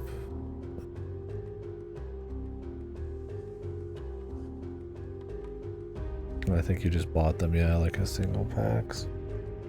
They had a run of the Game & Watch, like they brought it back for a little bit. They've also brought back other games in like that format. But But the pure Game & Watch style, I think there was like a 20th, 30th something anniversary. I think they brought back, that's about it. Oh yeah? Yeah, I don't remember. Most people know Game & Watch from Smash Brothers. And then they kind of go back and learn about that. I didn't know about him until I learned about the devices and everything from Smash. Because he's a character in Melee and beyond. Yeah, it's neat. I don't know how successful that was or how widespread those were, or even the time period those came out. And they seem very novelty. I have to imagine that was like pre-NES or like around that time period just for like a certain market. Back when they were in their card days and random toys and all that shit. Nintendo did all sorts of random ass shit before they got hard into games. So. Yeah, it's cool for sure. I've never touched one. I've never played with one. Fun to try it out.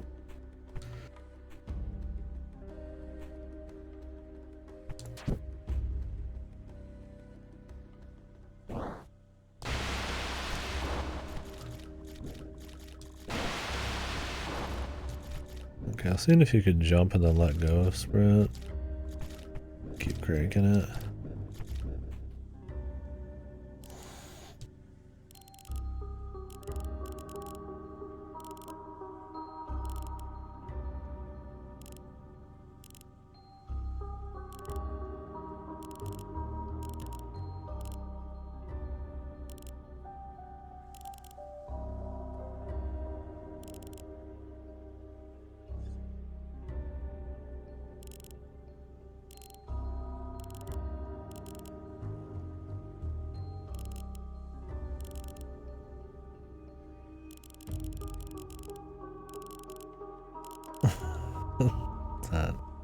Is that how you feel reading lore right now, or are you going back in for some more sleep?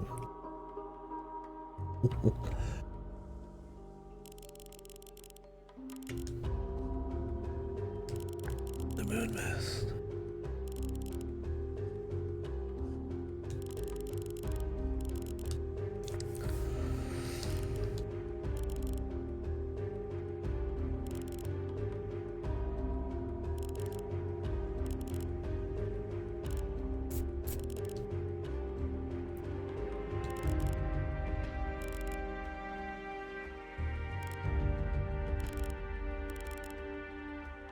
The serpent needs to relax.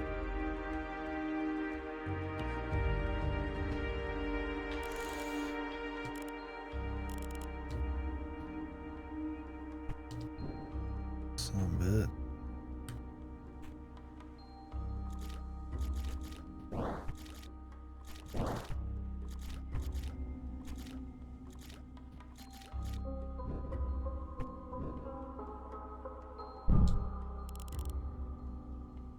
Down the hole you go. Ooh.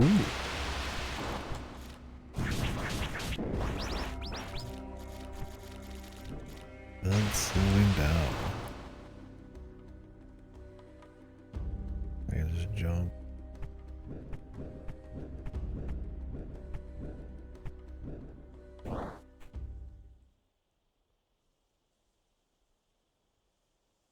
Yeah, this is my thing, is like I hate when like perk systems are just like taking what normally would be fun upgrades and like ripping them out and making them a choice. That can work in the right, like really dynamic system where you can play really differently, right? And the game, the level design just really works with it, but it's like, is having your bows shoot a little quicker, which doesn't even affect the DPS, like, is that really worth a sigil? Or is that just an upgrade that would be kind of nice to just improve the basic feel a little bit? Yeah, like the Mudwalkers, like tripled money. Like, do I really want to put that on? I mean, I guess you could say, well, if you put on triple money, then you don't get something else that's useful. It's like the game's piss easy. Like, it's not. It's not really a big deal, right? Some of these I maybe get, right? Like Arsonist, and you know, maybe this could be like a move you could use, right?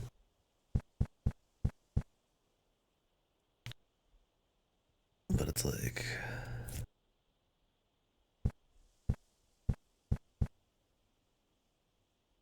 some of these might be boring upgrades, but like they're fucking almost useless as sigils, so they're better off as upgrades, yeah. Because at least then you get to use them and feel them, and it's more rewarding when you find them. Like now it's like I'll just never wear the Moonwalkers. Like why would I? It's gonna be like very situationally useful. And if I do want to use it in those situations, which it might not even be useful when I actually could use them, I'd have to like hard swap. Oh, these guys bleed too. I think everybody's just going to bleed from now on.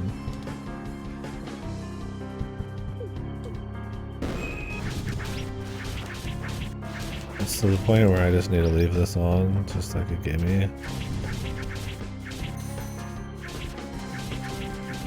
Like it does like 3 hits worth of damage on top of the hit it already does.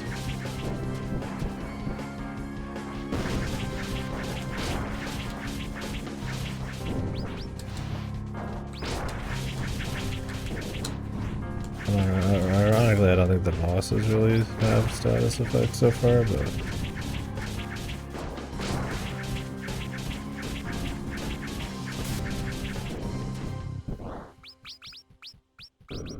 enemies do. Like, yeah, I wouldn't mind like an equip swap at this point.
Very cool, dude.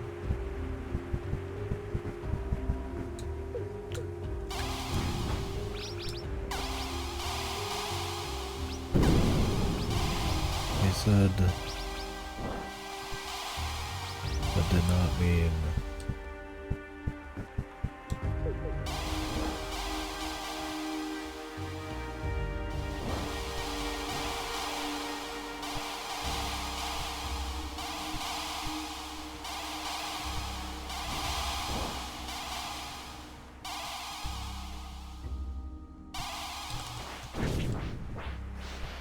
Jesus, another enemy.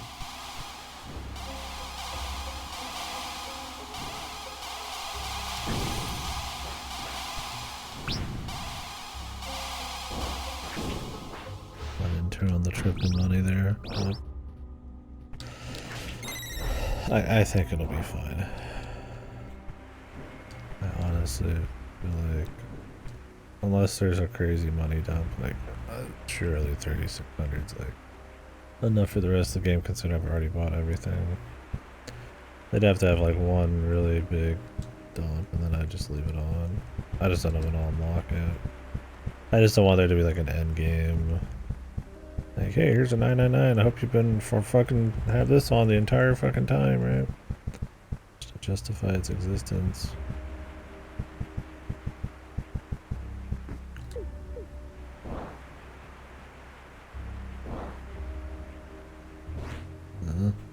Oh.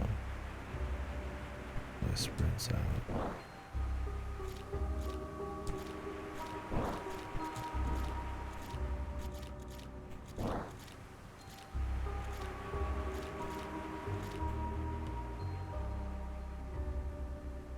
There's a fucking spot I need to go check out.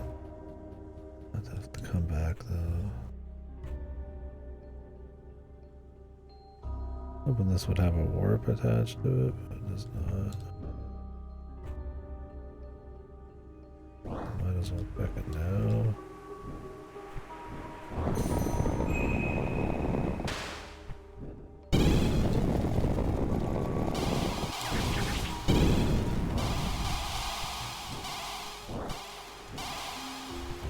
When I discover these locations, I need to pay more attention to what the layout is.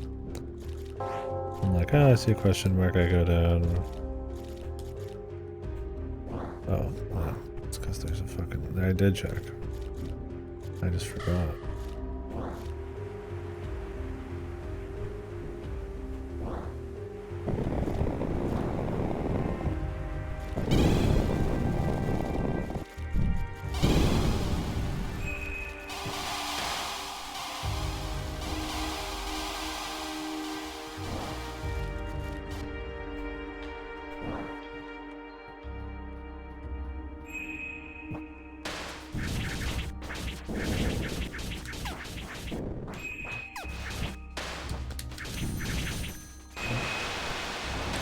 I'm gonna double it just for fun.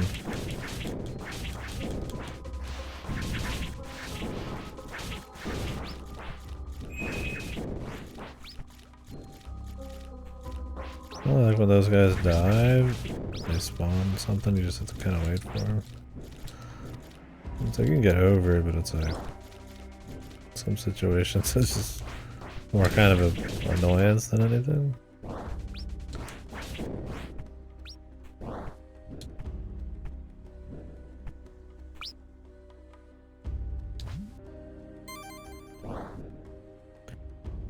More magic.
Where's this loot hiding?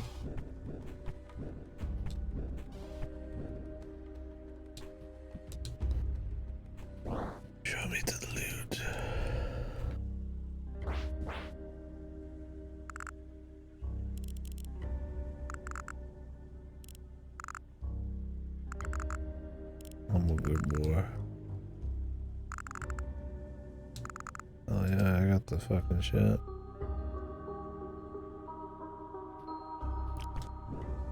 % of your maximum health to shoot a strong blade.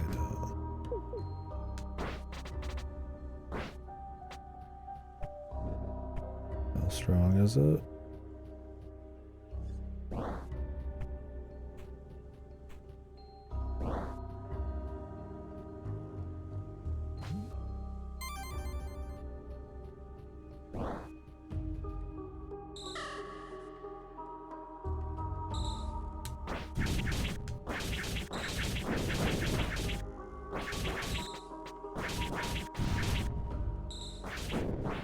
It's 33. Not that strong.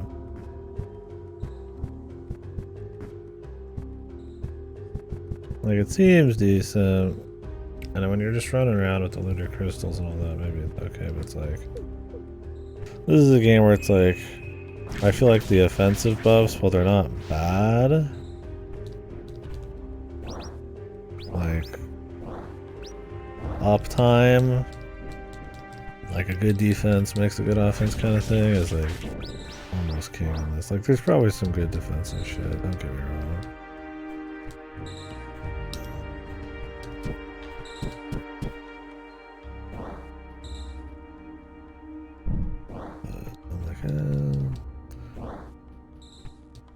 Do I want like 33 extra hit per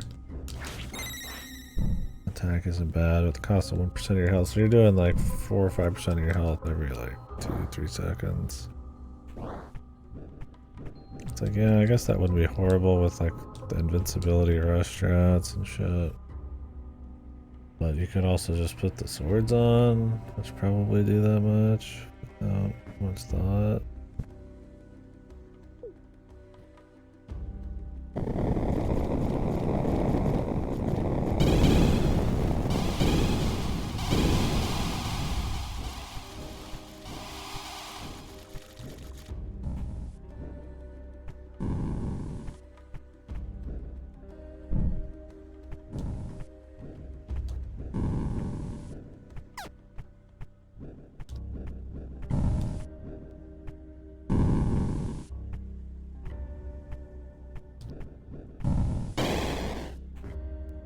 Also, if I'm gonna start being more offensive with this, I think this thing's funny anyways.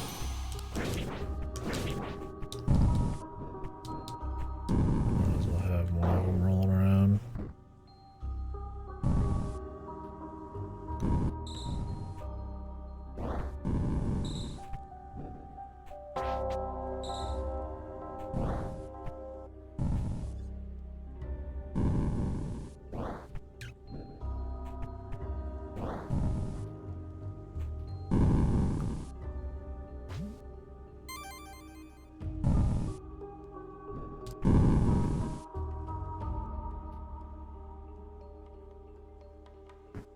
Boss.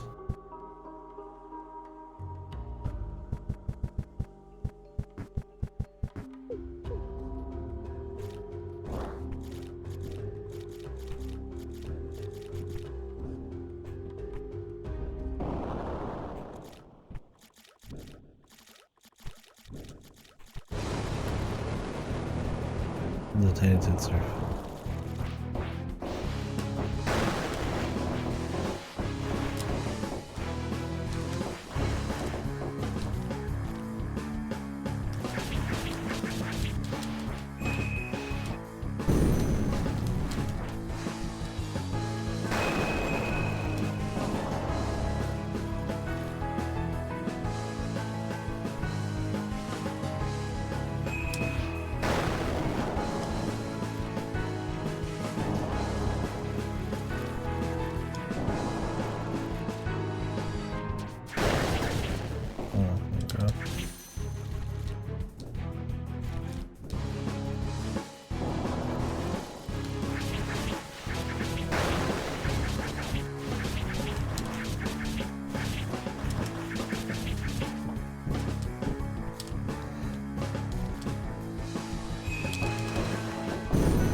Does it anyways, huh?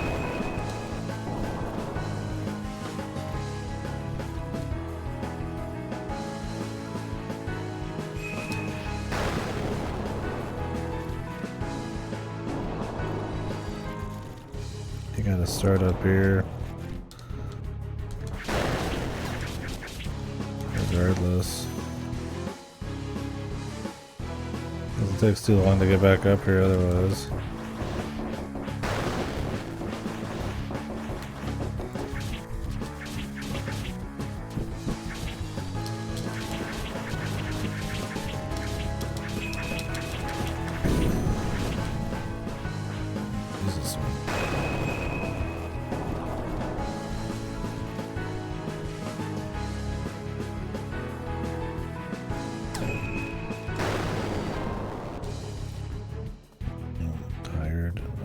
It's not even that bad.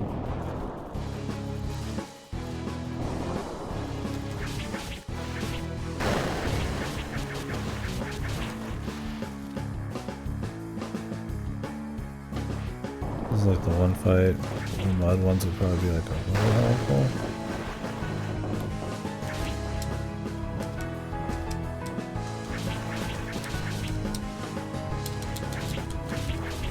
Not even necessary though.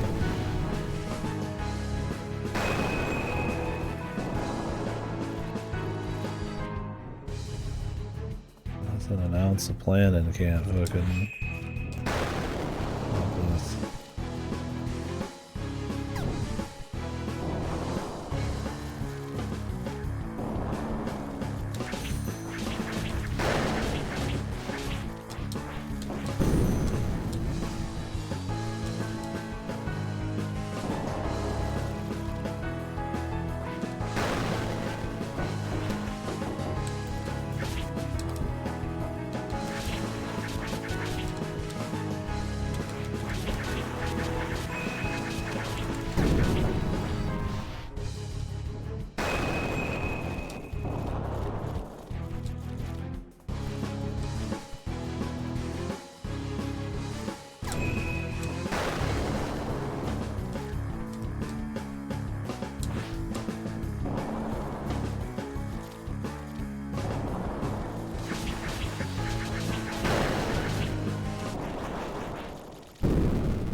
Oh, this is the serpent they wanted me to kill. Okay. Quite the health bar for 3 attacks.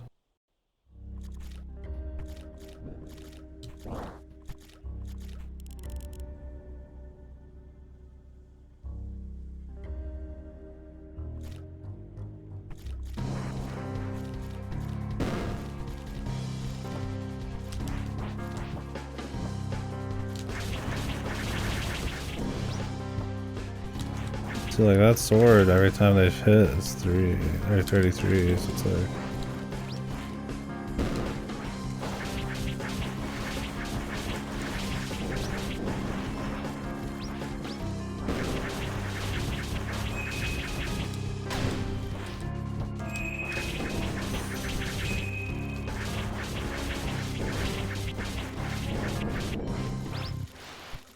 why waste 1% of your health for that when you could get it every chin anyway? I mean, you could do both, but I mean, really, you're gonna give up the invincibility or the one hit free, or hell, even the iframes on boss. Prevent stamina depletion, damage taken is greatly increased. I mean, this will let you just sprint everywhere, which is cute, but problem is it doesn't work with the bow. Because it even says in the bow thing that the effect is cancelled if stamina never depleted. Unless you can still get a full bow shot regardless. But.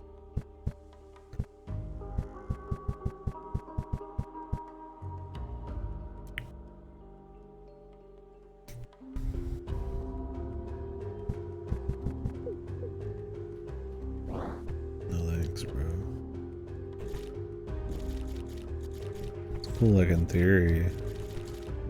If it means you can just pop off like full bow shots as much as you want, that's cute. Then you can put the speed on. Like maybe then it's possible to play it like a pure archer for funsies, but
the big egg.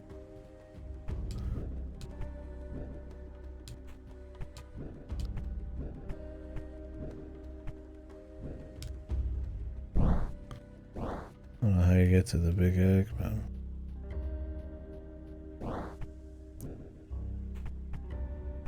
guess we just look at it.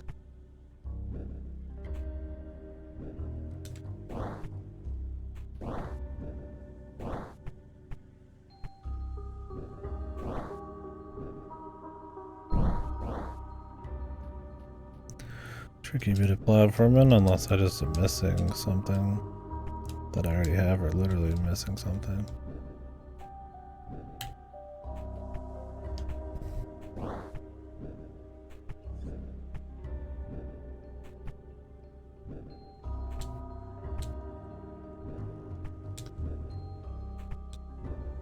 It's possible. That little tip right there was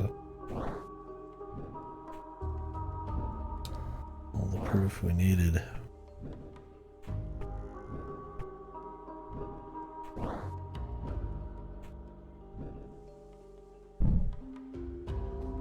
The fun jump.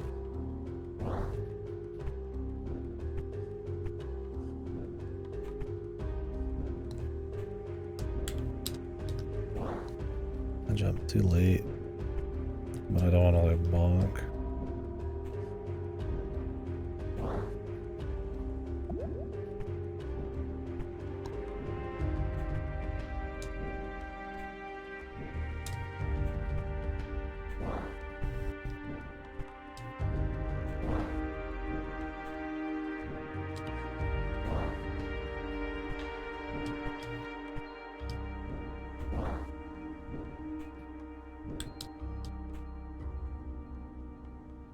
I'm not even sure if this is what they're after.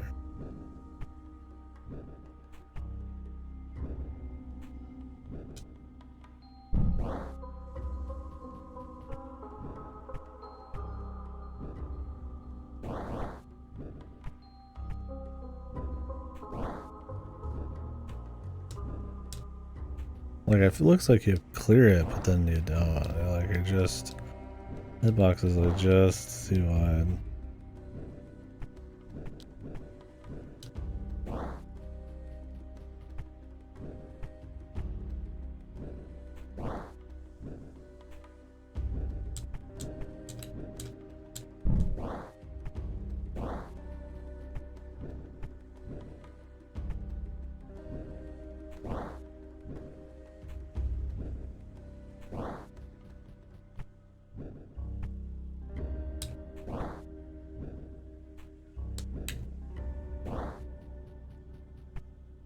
Doesn't help the leaves make it hard to tell where the actual hitbox is because you clip into it a bit.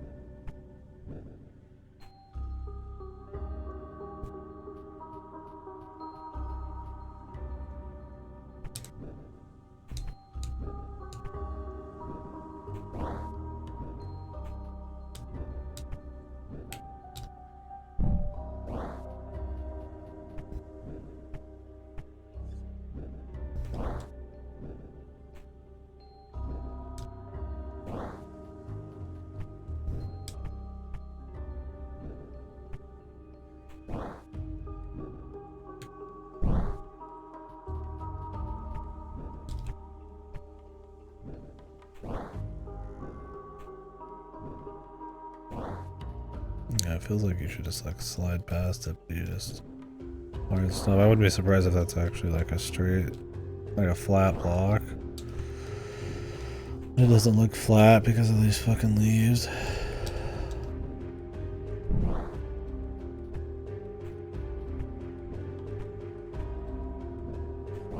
Who knew the hardest thing in the game would be one jump?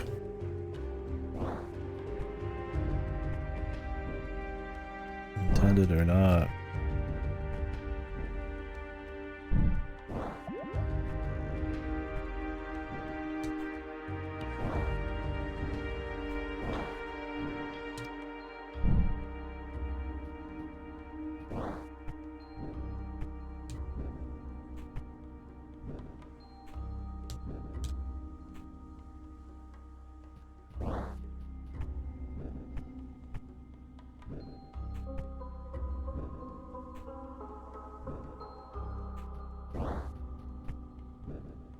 I really feel like it wouldn't be too bad if you could just visually see a platform just perfectly, because you end up thinking you're clearing the leaves, but it's actually like right on the edge. Where over here I'm like full body in the leaves.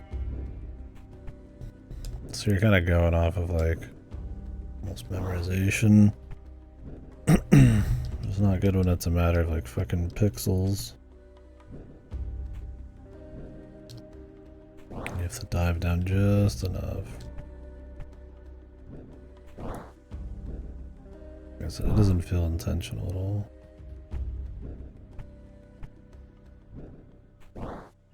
I guess it's just because the relative level of everything else in the game.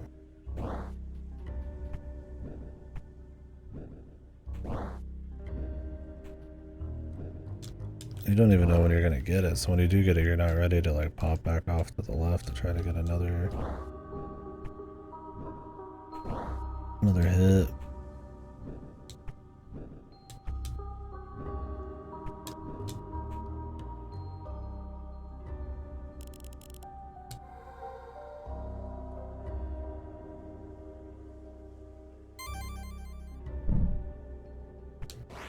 Hey, egg. Look up.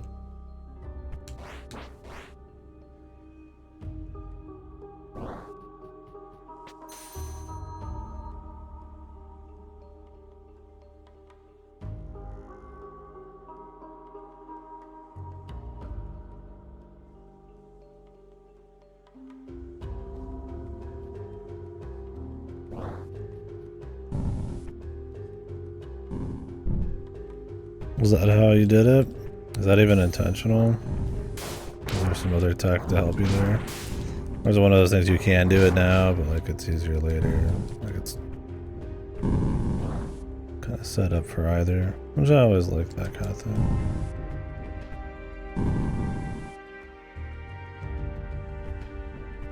Okay.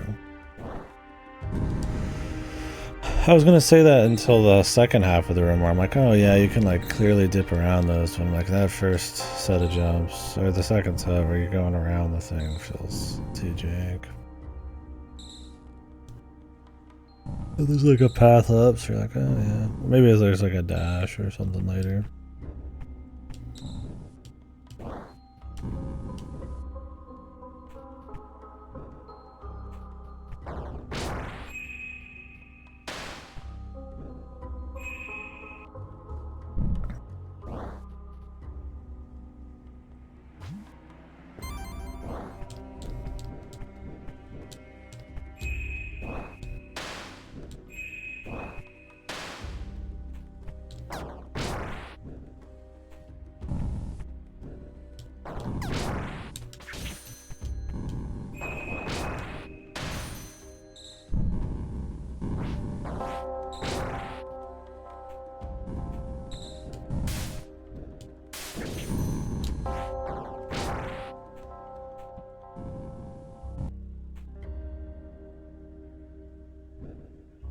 I know we got one of the dusts. I don't remember seeing the other, but we totally could have.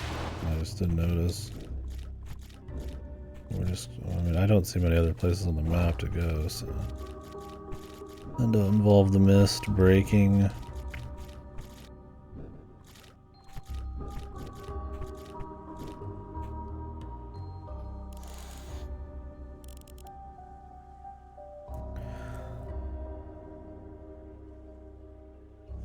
There's this, but I need mist. There's this, but I need mist. This is mist.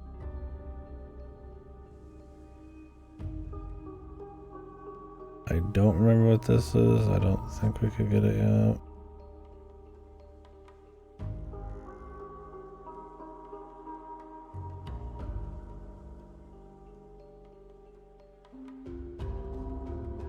Maybe somebody can give it to you here. I don't remember what this is. One of the mists was here. What was that though? I mean, I haven't got any new abilities since I really went there, so I really don't see why it would help.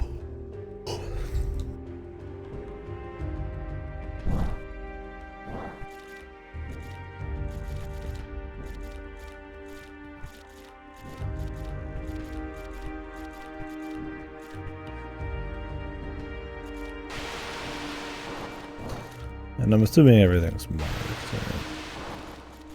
Game's been very heavy duty quality of life on that, which I'm fine with. Like, not every immature van needs to be like a ultra secret finder thing, right? There's still exploration here.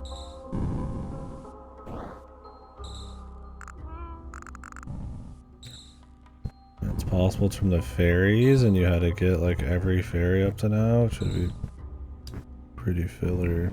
I mean, I would do that anyways because I'm just how I like to play these, but oh, all those extra things and then 500.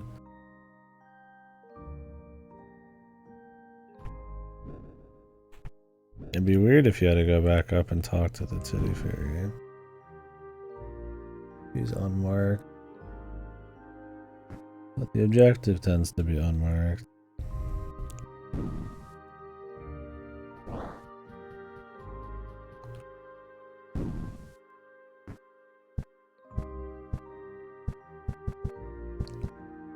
I have the golden moonlit dust, I just don't have the silver.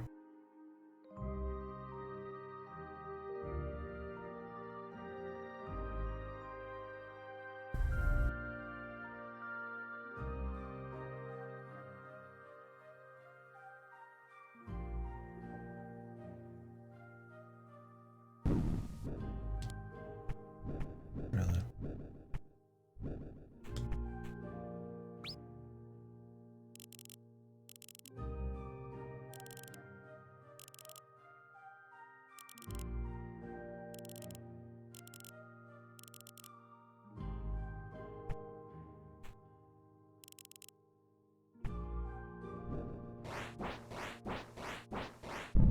Where is the bell anyways?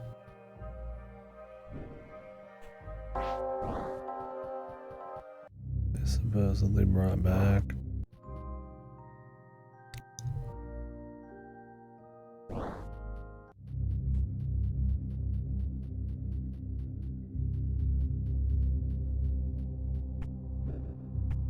You know what? I don't give a fuck. Unless there's something to be found there. I don't need to run around like a madman looking for this demon bell.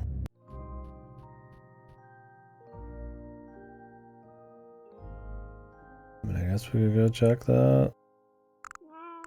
Or it's this thing at the fucking beginning that they said come back later. And it wasn't like post game, it's just literally fucking right now. For some reason they just held you back. For no good reason.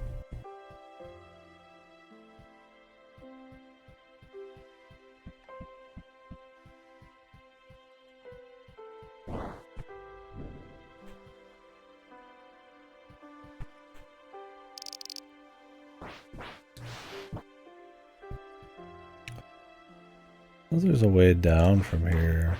There's holes, so I don't think I actually take you down, but I guess in this case it does.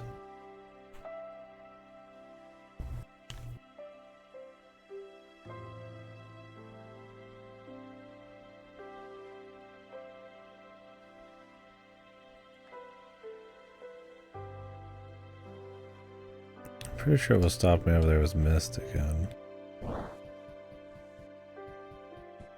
I want to say everywhere has been mist, so I wonder if it's like an NPC or...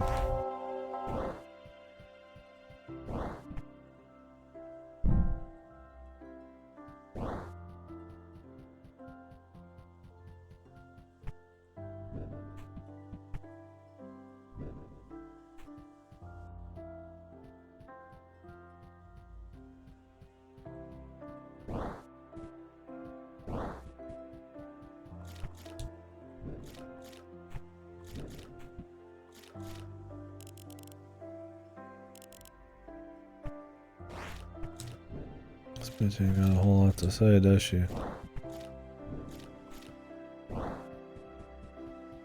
Okay, you go fishing right in front of her. And you're supposed to be out fucking saving the world.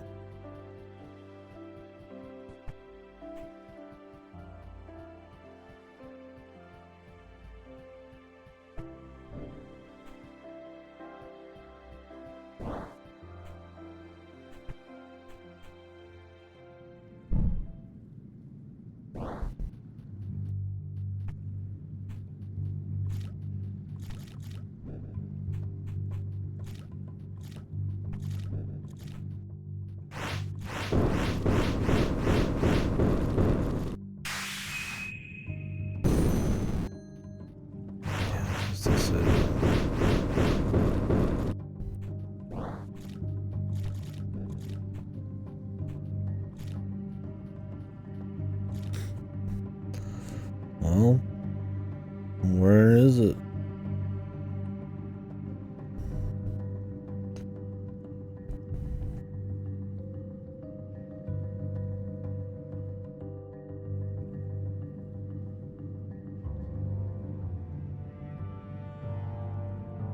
It's mist.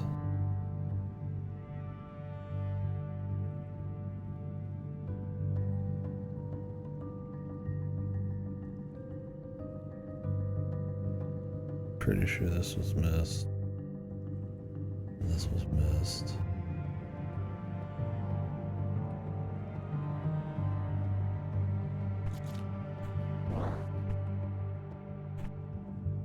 Could be wrong, I guess.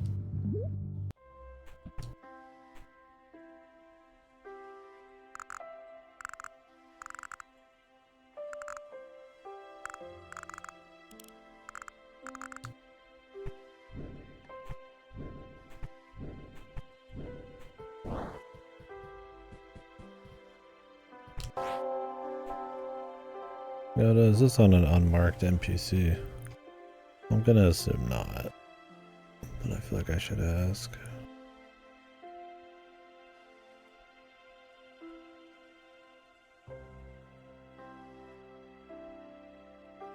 I'm like 90% sure that was a myth.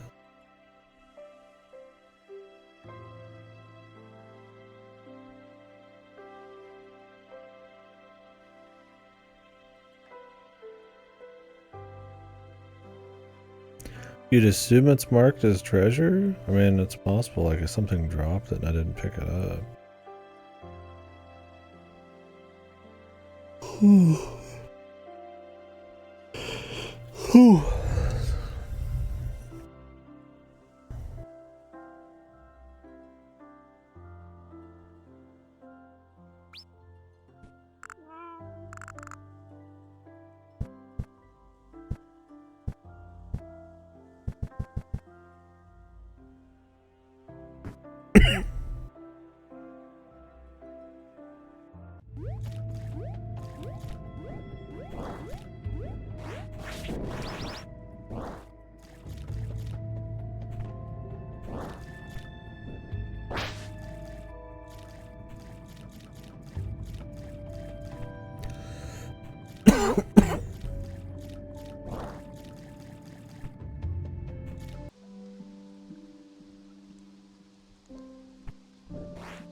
This moon mist, man.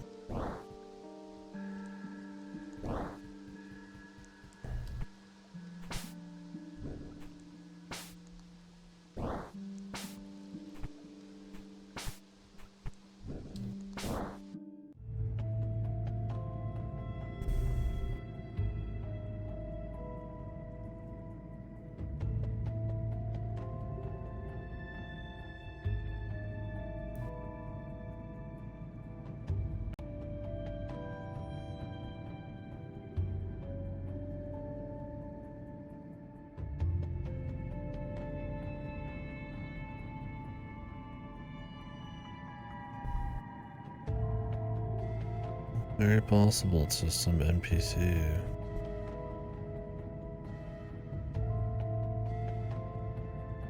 Because everything on my map is cleared.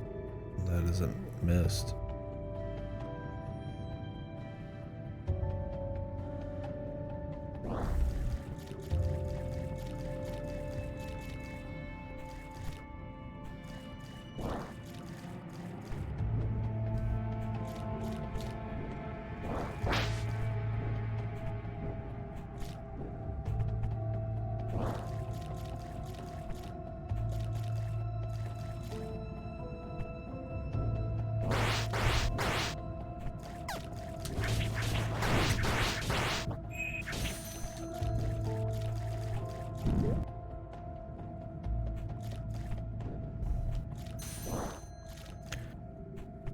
Double check over here.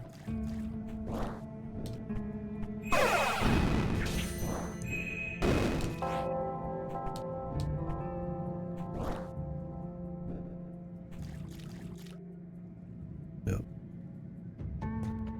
More mist.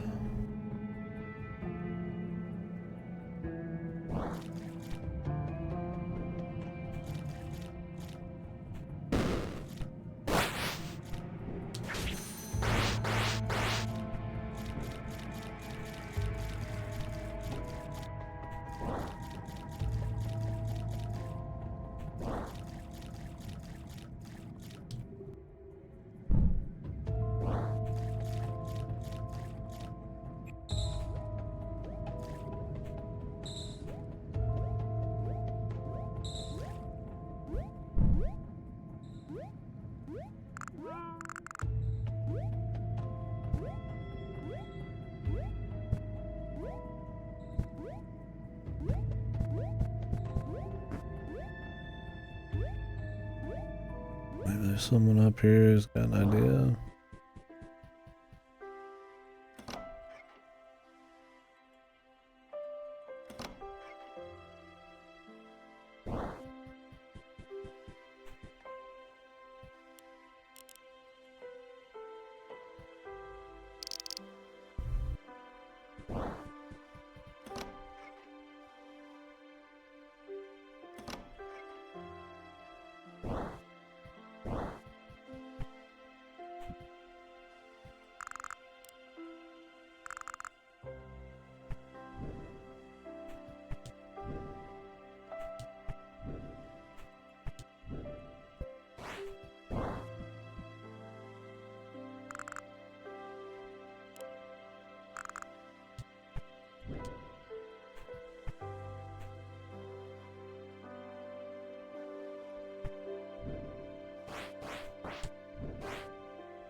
Like a whole floating continent out there. Then one of them of it.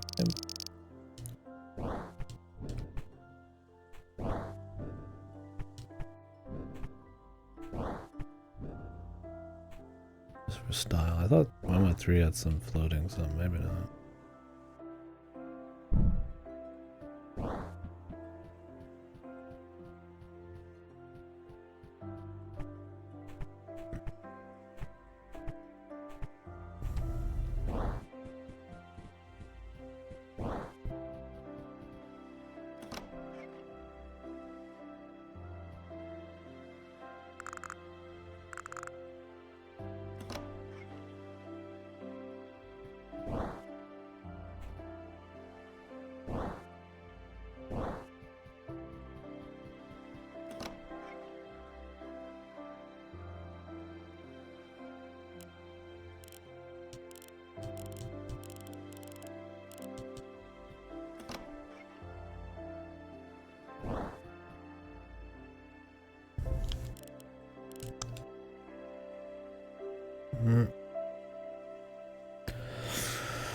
Nobody's saying anything about moon dust.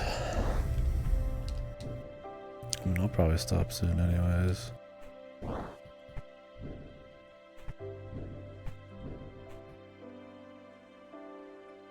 Like I said, I mean, this down area must be something with that. You'd think it would have been just down here. We're in a new area, but...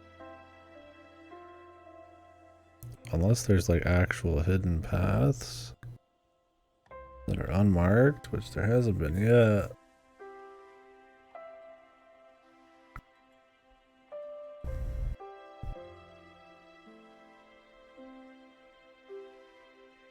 I feel like I gotta talk to someone old. All around every area that I actually want to go to, I need mist to get through. Other than this, which is just kind of a mystery.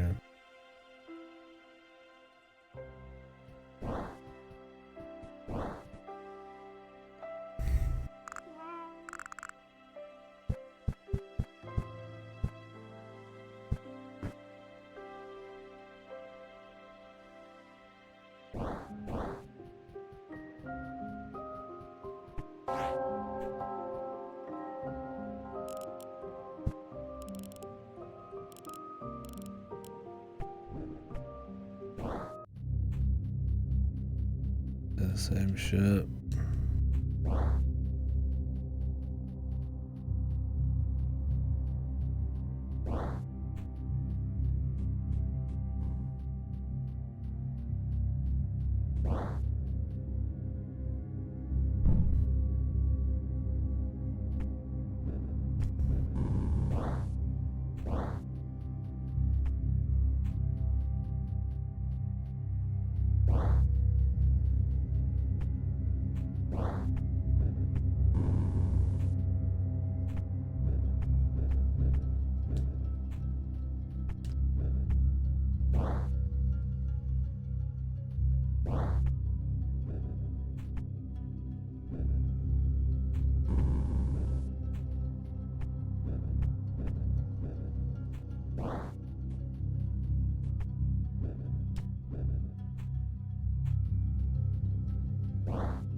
He's just sitting here crying.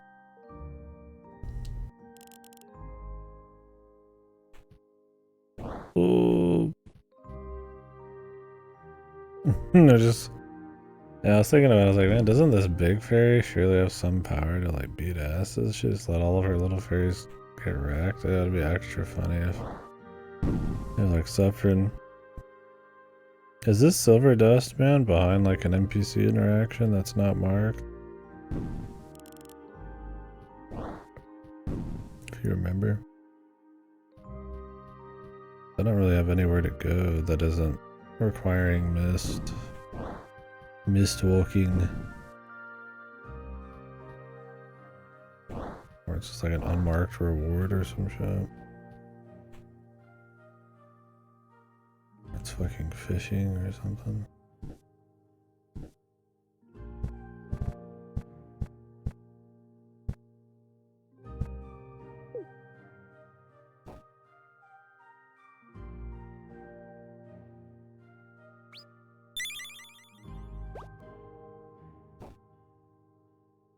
Yeah, that's funny though, man. Very odd.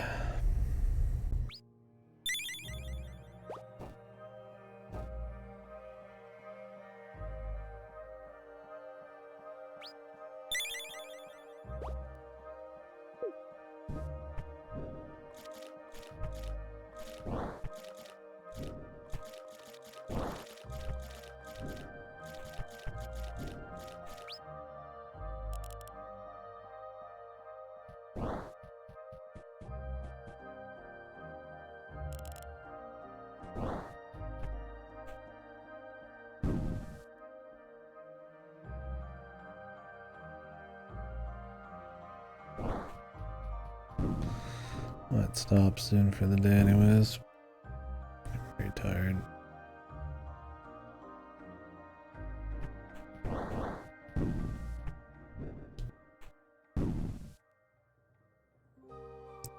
Got a nice little chunk in.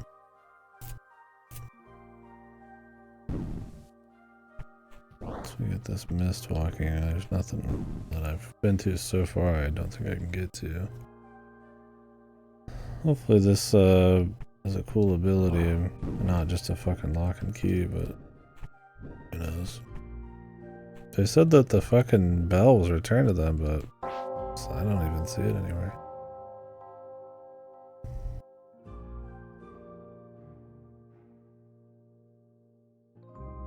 Well, I think we'll stop for now. I don't know how much we have left. I mean, it feels like we've still got plenty, but on the flip side, I mean, there's a fair amount of sigils, but I'd say we got 2/3 of them. I guess in another third, maybe a bit more.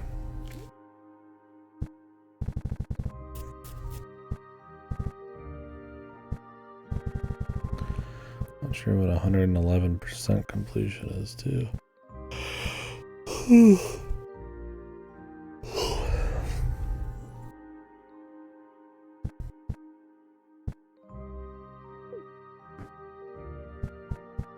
Alright, guys. Well, thanks for watching. We'll be doing some more tomorrow. That's at least the plan. Maybe finish, maybe not. Might be like 2 more. Depends on how many hours we get.